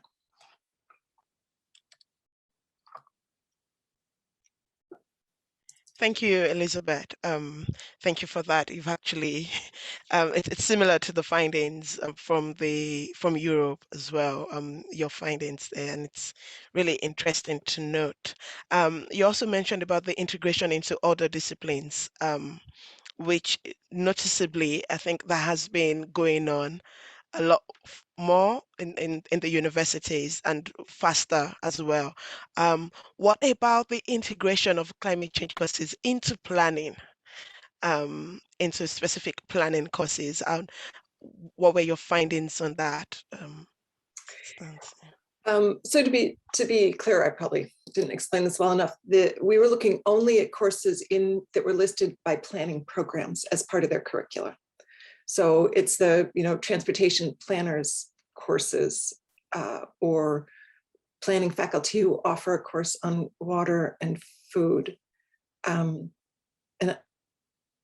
yeah, I think that sort of is our big finding, is that that is happening. And it's encouraging, right? Because they're the two different ways to go. We can try and get the individual focus, or we can sort of get it into our different areas. Thank you, and thank you for that. And what do you think, what are the specific lessons that can be drawn from your work for other universities to learn from? Yeah, I think it does highlight the importance of the accreditation standards, and that working to update them is a good use of energy, I would say. We had hoped that the PAB criteria would be even stronger, but they came out at least as an improvement on climate. So I think that's one of the consistent lessons that's come forward. And the other one is just the sort of entrepreneurialness of individual faculty, right? I think very few of these people were required to do anything. I think they are just looking at the climate emergency and realizing that it has to be broadly taught to planners. Yeah. Thank you for that. And I'm sure by the time we get to the question and answer, hopefully we'll have time, we'll also be able to touch on the interdisciplinarity issues. Thank you. As my next question would go to Alfan, and after Alfan, I would just call Nabel as well to answer some of the points. The African region is expected to be very hit by climate change, not only because of the changes in climate-related hazards, but also the high rates of poverty and low development. What specific challenges does this present for young planners confronted with climate change issues in the next decades? And how are the planning schools picking this up in the African region? Yeah, I will, before I probably answer that question, I think probably I will say that what Anna said at the beginning is that we have already, for a case, we don't have this causes on climate change is not really an elective cause. I think she was saying that mostly the elective causes, but for us, we have it's let's say at the university level that causes are being introduced. You know, we have reviewed most of the postgraduate programs and the undergraduate programs to include a course on climate change and disaster management, what we call the disaster risk management. And I think that is not really an elective course. Yeah, as it is now, it's becoming a compulsory subject in order for the students young students to understand the issue of climate change and how to mitigate some of the problems which emanate from this. So I think I will, for that case, I will just that our university is already doing that, and I think some other South African in schools. The major challenges, which probably, if I go to some challenges which are associated with the climate change and especially teaching at the university, is the issue of equipments. When we did this study on climate change, we found actually a lot of expensive equipment. For example, the issue of measuring heat waves. You need these equipments, and for example, we did something in Dar es Salaam on measuring heat waves from the city center up to the peri-urban, and of course we were funded from the European Union, but I know there's no money to do that. So for me, I'll say that probably one of the major challenges, especially in teaching young students, school planning students, is the issue of equipment. For monitoring. For example, our case, we experience a lot of flooding, especially and sea level rise. A lot of settlements are very close, for example, near the sea. And if, for example, there's a rise of, let's say, 0.5 meter, a lot of informal settlements will be grabbed into the water flooding. So I think this is a major aspect which probably we need to look into, and especially the young planners. because the politicians or policymakers will like to know what are the impacts of this, because the issue of climate change is becoming being discussed a lot, but you find that there's not much discussed about now. If there's a sea level rise or if there's a flooding, how many people are disturbed, are what's called disturbed. And I think that's a major aspect in the research area, which I think postgraduate students like master's students and PhD students could do such kind of studies so that we produce information to feed into the policy making. And that is the major aspect. But the second aspect which we found is that in our case, after we have done this climate change researches, which were almost for the past 10 years, we found actually we needed now to feed into the policy aspects. And we are at the moment, our university is involved in reviewing the National Human Settlement Development Policy, and what we did, and developing a new housing policy. What we did is that we had to incorporate climate change as one of the aspects, or we call them a cutting cross aspects in the policies. And it has been included there, looking into what are the major problems which are caused by climate, the impacts, and what should the government do. And we managed to do that, and we hope that that is a major cut through in case the policies are less approved. And I think, especially when you are developing curriculums now, they have to also reflect what's the policy saying, because our policy, we are not discussing about that, especially the human settlement development policy and the new housing policy, which we had an old one, which was not really discussing about the issue of climate. Is the current issue now, and I think that's a major breakthrough that we could now incorporate that in the policy making. And the other thing which I will say is that we have also introduced at the university, apart from introducing courses within the master's programs, but also we have actually designed a PhD in climate change, and they can be supervised because we have the capacity at the moment to supervise students on the climate change. So that was also a breakthrough, and we have a PhD on that.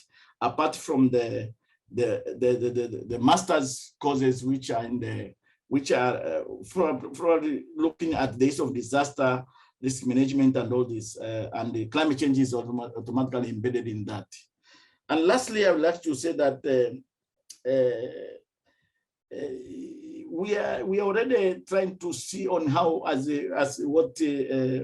what Mario said, we are working together with Dortmund and Ghana, and we are encouraging students to do research in which are related to climate change, and that is a PhD program, and of course is funded through the Dortmund collaboration research arena. And I think that's a very big breakthrough that we could actually see on how we could do this collaboration researches, but of course focus on climate change so that we can come out with more specific data information for monitoring and of course for addressing the aspects of disaster impacts. One of the major aspects which came out, especially in Tanzania, is the issue of the floods of 2011. The floods of 2011 caused a lot of havoc in the urban areas, and especially in Dar es Salaam. And a lot of infrastructure were destroyed, especially piped water supply systems, roads. And the issue, so it means that really looking into that is very important aspect. Not only the planners, but of course the environmental engineers, the civil engineers, and of course the issue of economics, the economists as well, look into the cost implication related to these disasters. So those are the aspects which I look at. But of course, I'm not finishing my talk without saying that planning, spatial planning, for me, where we see it, is not yet given what we call a priority in the budget allocations.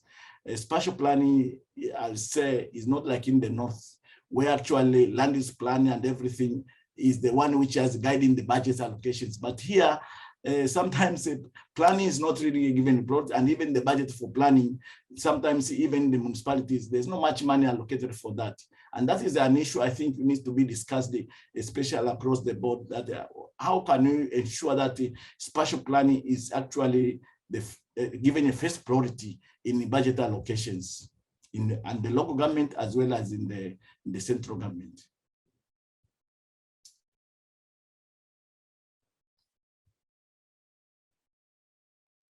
Thank you, Afan, for the comments. It's actually very interesting to note this, that despite the odds, that the universities are still able to have some courses and make them on climate change and make them compulsory for the students. I've noted from what you said that it's not the climate change course. It's not optional. Yeah. It's a compulsory course for some of the universities in Tanzania.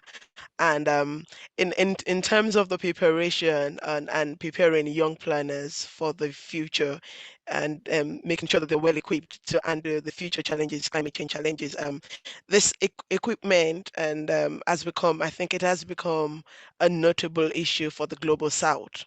And in terms of having the necessary tools that are needed for that technical skills and capacity development, but which, and I'm glad to hear that you're now trying to work in partnership with some other universities in Ghana, as well as some other countries, to collaborate together to organize programs that will better improve the quality of the young planners as they go forward. I myself speak as a young planner at the moment.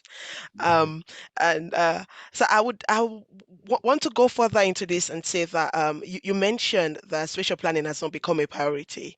What can be done at the university level to make spatial planning a priority for national government, for regional government, and for municipal government as well, acknowledging that you are now reviewing the national human settlement policies, but what can be done further at the university level to ensure this? Yes, I would say that we are still involved in developing these new programs, and we managed to present them in the different what we call zones. In Tanzania, we have about 7 zones. And we presented the proposals, what we were also in the policy, and hotly discussed. And of course, as researchers, we managed even to say that climate change is an issue, which we cannot, and they know it. But also the other thing which is very important is that we need we have discussed this some times ago, when we said that we could also look for an arena. For example, we could actually have what we call a weekend presentation to the members of parliament on this issue of climate change, which I think has not been done, and I think it to be done now, and how they affect the poor as well as the urban local government authorities. But of course, we have some avenues also of probably discussing with we have an association of local authorities in Tanzania. And this could be very much an arena which we could use to present the aspects of climate change effects and how to mitigate them. So that, and of course, as I said, we need to go with what we call facts. For example, the issue of cost implication, how many people are affected, for example, if in case of disasters and all this. And this now, when we are presenting this, definitely the local government authority and even the government authority will find a way of now saying that probably this will be given a priority, because reconstruction or displacement of people or relocation is quite an expensive issue. Relocation of people and also reconstruction of the destroyed infrastructure. So funds to be allocated in the planning, especially spatial planning ahead of this disaster, is very, very central. And I think this we could go through working together or presenting or discussing with the local authorities and using forums like the associations of local authorities. And of course, as I said, also using this fora of the central government, where they can now know that the issue of climate change is not an option in policies. Thank you very much for that. And I just want to touch briefly on the fact that the next Association of African Planning Schools annual conference will start on the 17th of November. And this will give a great deal of attention to climate change. How can these discussions feed into the curriculum development afterwards? Yeah, I was thinking that the results from what we are discussing now, and that's also the results from the conference which is coming next 2 weeks. I think it will feed a lot in, especially in our case, is not developing new curriculum, but of course reviewing the curricula which is already around. We have at the university, for example, we have a lot of disciplines here: architects, town planners, engineers, environmental engineers, civil engineers, as well as quantity surveyors and economists as well. And I think they have their curriculum. Today I was looking at what is available in the curricula, especially across the fields. And I found actually in some other schools, they don't have this issue of climate change. So I think this will be like the results from this conference, and also the results from this SLUSA's discussions can fit very well into the what we call review of the curriculum. And as you know, most of the curricula are reviewed. For example, the undergrads every 4 or 5 years, and for the postgraduate masters is also the same, about 3 years. So during the review of this curricula will be a very important. This will be a very important input in the curriculum review, looking into the facts and what are the aspects coming out of the conferences. Thank you very much. And thank you for that. I would just go briefly to Nabel, just briefly to touch on, are there specific initiatives to improve the curricula on climate action in the MENA region schools? Are there any best practices, any opportunities beyond what Alfan had mentioned? Thank you. Okay, can I share an image? Briefly, you can. Can you please enable my sharing? I want to share an image. Yeah.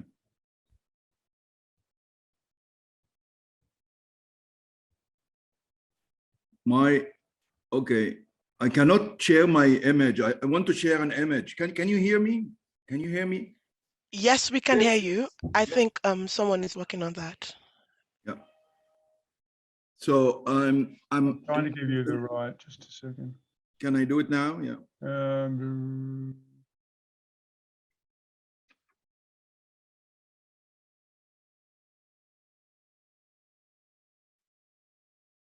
I don't seem to be able to do it. I'm sorry. Oh, okay.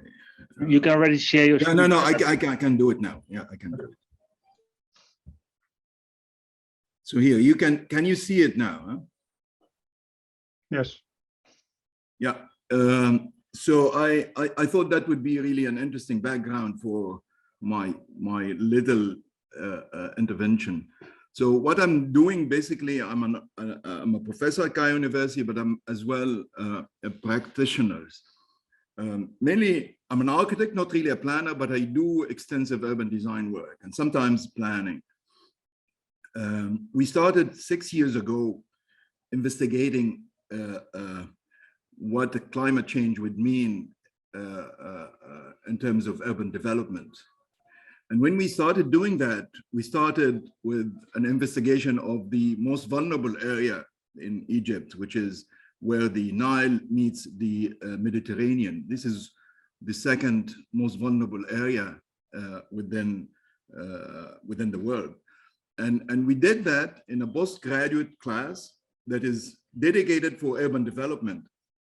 That is studio in the spring, but I do have another class in the fall, and I joined forces between the fall and the spring. But not only doing that, because actually we acknowledge the urgency of climate change. So we have an eye on real intervention. So we investigate climate change in particular places with an eye of producing further research and hopefully transforming it into implementation. We're not yet into implementation, but we did the educational part for the last 6 years, and then we did some research. What we do here is we do some sort of a it's a cycle of investigation. So we first start with the Northern Delta, then we went into coastal desert at the Red Sea. This is Qusayr. And then we went an area south of Cairo called Mitrahina. This is Saqqara, where the step pyramid is. And the three in themselves would form the three main ecologies where most of Egyptians would live. So the Northern Delta is really an important one, but the Mitrahina is the typical Nile Valley river. And the coastal Red Sea is, of course, mainly populated for, not really that densely populated, but still actually would attract significant tourism. So this is really important. And while doing that, each year we ask some questions. What is climate change? What does it mean for built environment, whether it's cities or even not really as cities, maybe rural areas. So we mainly focus on a small scale, I would say, built environment. So for example, in the Northern Delta, we focus on an area called Borg Rashid, which is more than 20,000 people living there. And in Mitrahina, we focus on an area where around 35,000 people are living. This is mostly or formerly a village, but it is not really a village. It's more than a village. And then in the Red Sea, we focus on a small city where less than 50,000 people are living. And when we ask questions in the fall, we investigate. We focus on in the fall on investigation, asking questions, getting some analysis, looking for data. And then in the spring, this is a studio that is mainly dedicated for trying to find responses, given the economical and the social circumstances of Egypt. So we are not really looking for an ideal situation. We're not looking really for loans or some grants to finance us. But as we are doing that, each year we learn something, and then we circulated this learning into the other ecology. And then the third year we did that. We circulated as well the learning, and then we came back to Borg Rashid. So this year, for example, we are doing Borg Rashid for the third time. And our ambition this year is basically to downscale the IPCC report, the scenarios of the IPCC report into the situation of Borg Rashid. So we are hoping to answer a question: what does it mean, a scenario of 1.5 degrees into the built environment in Borg Rashid, or what is the 2-degree scenario means, or what the 4-degree scenarios means. Hopefully we can get some answers. Of course, we recognize the challenge of data. This is really an immense challenge, but we work with whatever data available, and we have been experimenting with how to deal with it. I think this is a long speech, but this is in a way what we are trying to do in Cairo University. At Cairo University, I'm doing that without having really formal curricula dedicated to climate change. But I do embed climate change in everything that I'm teaching. So in urban design, urban development, in architecture design as well. So I've been experimenting, and I think climate change and understanding climate change, as far as we did, would definitely have an impact on everything. So I think we've been learning a lot, and it's really exciting. And we are connecting to what we're doing in the class into my master students and my PhD students as well, and beyond. And we submitted a number of proposals for the government to help them really transform local economy, for example, in the Red Sea, an experimental project. And we did that as well in Borg Rashid. We've been talking, our government is really slow. They are not really recognizing the urgency, but I believe we can help them recognize it. Thank you. This is my quick. Yeah, thank you very much, Nabel, on that. You have given us very detailed explanation of what exactly is going on in the MENA regions and particularly in Egypt. And thank you for that explanation on how you are integrating it into your programs. That's an informal approach to integrating climate change into that. Thank you. Briefly, I will just go to Mikhail now.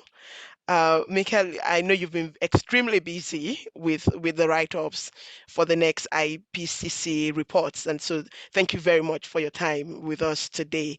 The Caribbean regions experiences many meteorological hazards, and definitely this will present enormous challenges for small island states. And I want to ask you, what in particular are the main climate change challenges for the small island communities, and how are these being addressed in the planning curriculum at the University of West Indies? And also briefly, do you have the resources required for new curriculum? And are you looking for partnerships in this area? I have just put a lot of questions into one, but if you can try to answer them probably in 2 or 3 minutes, please. Sure. Thank you. Just a correction, my name is Michelle. Yes, so thank you. I'm quite pleased to be part of this group of esteemed panelists. Yes, what I can tell you is that the small island states face numerous challenges, but the ones that come out at the top of the list would include the more intense hurricanes or tropical cyclones as they're known in more recent times. In particular categories 4 and 5 hurricanes. The other associated natural hazard is one related to flooding that accompanies hurricanes, or flooding that results from what we call a wetter rainy season than we've had historically. And then we also are encountering more and more droughts in the Northern Caribbean. So those would be the hot topics when it comes to climate change. And it's interesting that our curriculum, in fact, reflected development in, a decade or so ago. Caribbean states will focus very much on developing the built environment for economic reasons. But since the experience with more natural hazards and climate-related impacts, we are seeing a shift in focus, not just to development, but to look more at disasters. And the curriculum is now being driven by a demand from practitioners who want to know more about disasters. So the climate change is somewhere there, but it's a focus more on the disasters. What I have noted in 2018, a course was developed at the University of the West Indies on the Jamaica campus, and it's an online course called Disaster Risk Management. However, we in the urban planning program have been teaching climate change. And as Elizabeth alluded to this earlier in her presentation, what we're doing is mainstreaming it into our core courses and electives. So we don't actually have a program like how Mario and they have it in the Philippines. Curriculum review, it's really like pulling wisdom teeth. It's very slow, it's very difficult. Everybody knows the roadblocks we meet in terms of institutional changes at universities in terms of curriculum review and reform. So what we've really done is we've really tried to insert climate change into our core courses and electives. And we are also encouraging our students to do MSc research projects that are climate change related. And many of our young planners are very excited about those types of projects. I can tell you about 2 initiatives that I've seen in the Caribbean in recent times. In the Eastern Caribbean small island states, those are the very small islands, a group of them, they actually have in their planning legislation that climate change adaptation should form part of their development planning process. And so it's an online course being developed and packaged at the moment, and it's funded by the EU. And in the last 3 to 4 months, initiatives have come from development agencies in the Caribbean, seeking for us to put out, to conduct workshops, training workshops for local municipalities and to basically build capacity in terms of adaptation and resilience. So there is work going on, not necessarily well coordinated at times, but it's happening and driven particularly by industry. What I would say is that we do have resources in the Caribbean, but it's a small region with a very limited pool of expertise. Not that we don't have the expertise, but our expertise is stretched. So I believe partnering with other regions that have the resources can be mutually rewarding for us. And I look forward to see how we can collaborate, even in terms of online delivery of courses, because I think the virtual platforms give us fantastic opportunities for us to have that great synergy in terms of knowledge transfer and you know, sharing our own localized experiences. Yeah, and I'll end on that note. Thank you. Thank you very much, Michelle. Yes, and apologies. Thank you so much. You've actually touched on you've touched on how you, among other things that you mentioned, but how you're mainstreaming climate change courses into urban planning program, and then that's really in order to navigate the well-known challenge of university curriculum review. So that's actually an interesting approach, and the international collaborations and corporations facilitating this, and the use of technology in terms of online courses and partnerships as well. Thank you so much for that. Definitely, we now that we know, it would actually be another good opportunity for other universities to partner, and for young planners in particular as well, to gain that knowledge, to have that knowledge sharing, and that opportunity to experience and to be able to address some other challenges across. Thank you for that. I will go now to Joanne. Apologies, I think we're running over time, and Joanne, and just if you can touch on some of the challenges, because I know they're similar to what Michelle has mentioned. The climate crisis has become really the biggest long-term threat, not only to the future, but to the present human settlements in Latin America, particularly given the extreme heat conditions, the devastating floods and drought. To what extent has climate change and environmental crisis been addressed in the planning curricula in Latin America? And also, is there a correlation between planning curricula and the expectation in practice? And what are the challenges encountered and innovative approaches to this briefly?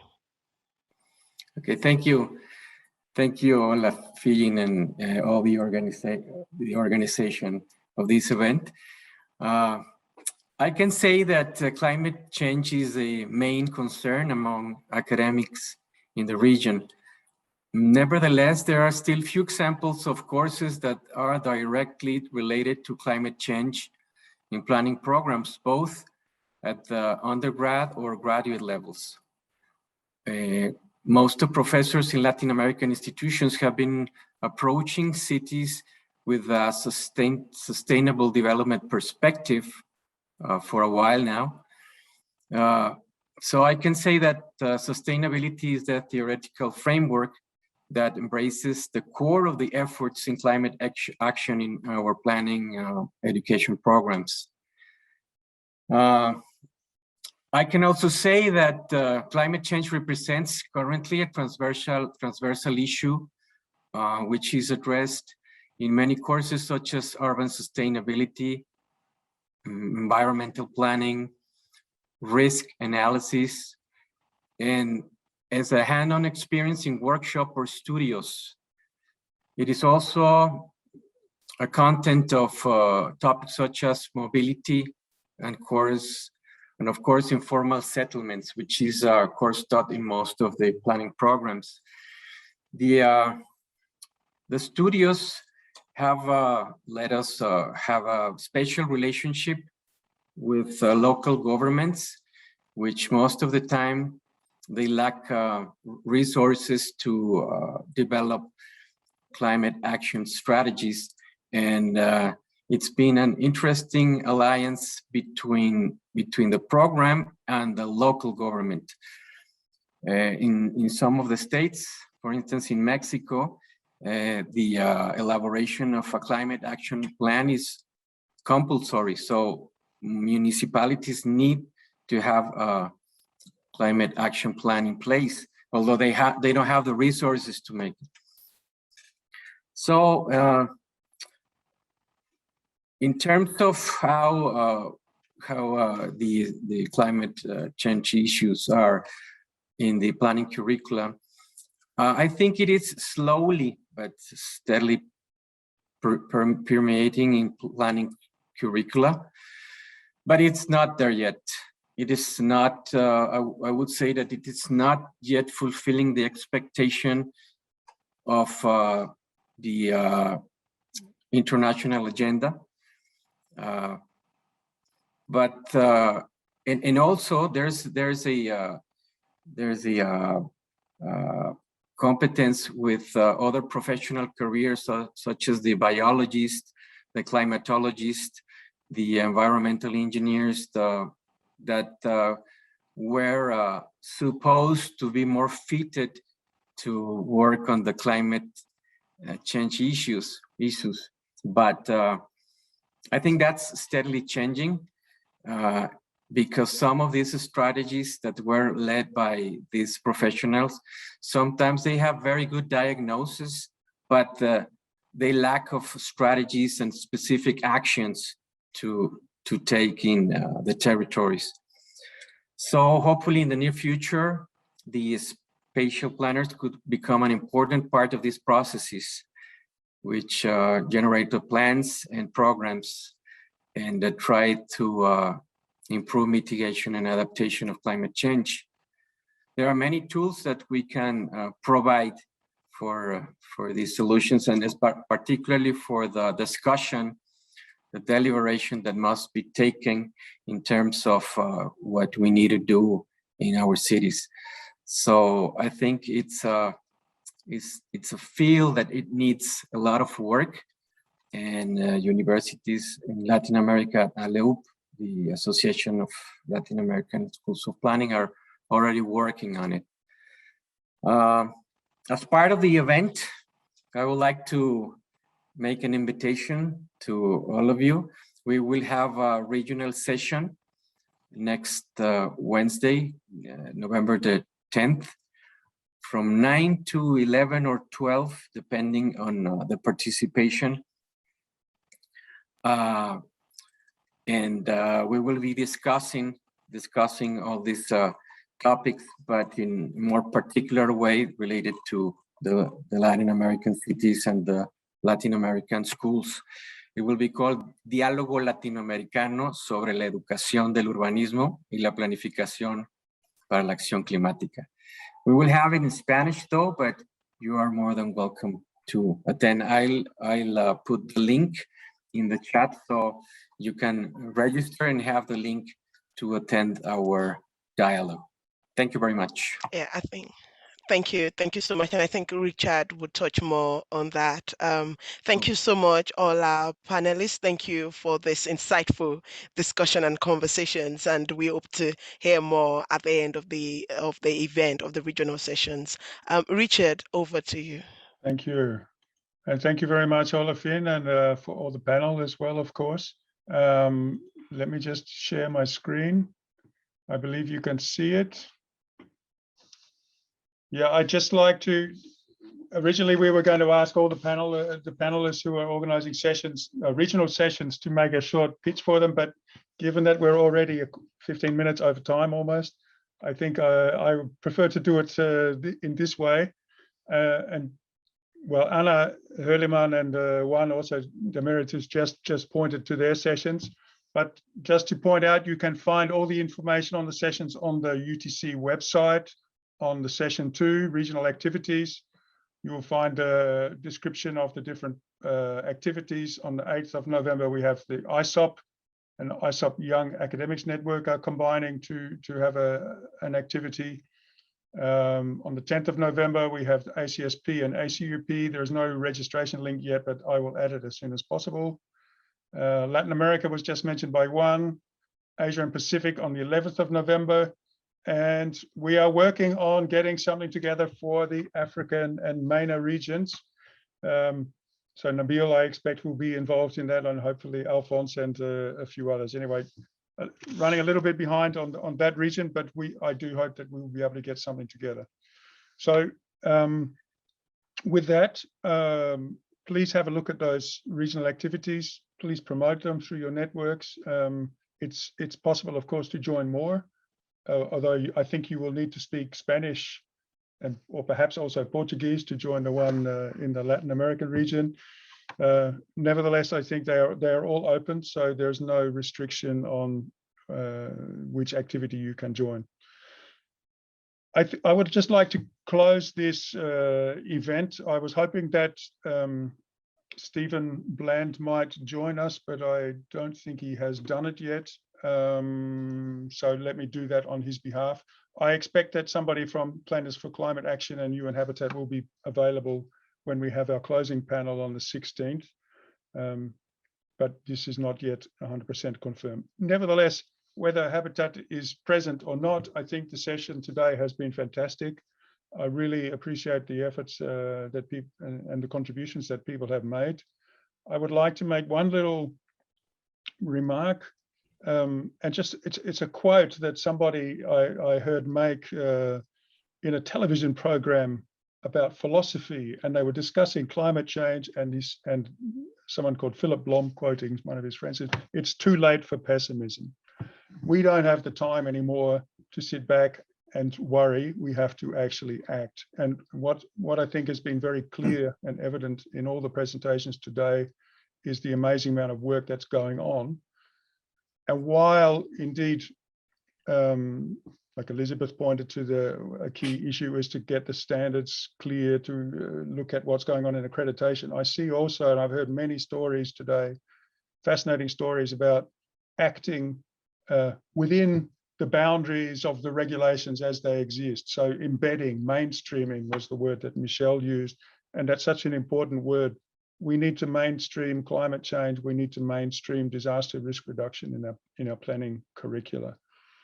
And we heard also, I think, some interesting examples of, especially from Nabil, about case-based learning. So it's not just about learning in the classroom, learning about the theory, learning from books, but it's about getting out there, working with communities, and learning what it means, how climate change is affecting people and people's lives, and trying to make a difference and improve and minimize those impacts and help those communities become more resilient. With that, I'm really looking forward to the regional sessions. Thank you once again, everyone who's been involved. Thank you, my colleagues from the organizing committee, but also those who have presented today, whether as keynote or whether as one of the panel members. And I look forward to seeing you all back. At least I hope you will all be able to come back and join us again at one of the regional activities, and certainly at the closing plenary on the 16th, when we want to share the discussions in these regional groups and see if we can draw some conclusions. Thank you very much. Thank you, Richard. Thank you. And thank you, everybody. I will make the video recording available as soon as possible. Goodbye. Have a good day. Have a good sleep. If you are Bye. yeah. Thank you, Richard. Bye-bye. Thank you, Richard. Thank you all. Thank you. Bye-bye. Thanks all. Thank Bye-bye. you. Thanks. Bye-bye. Bye-bye.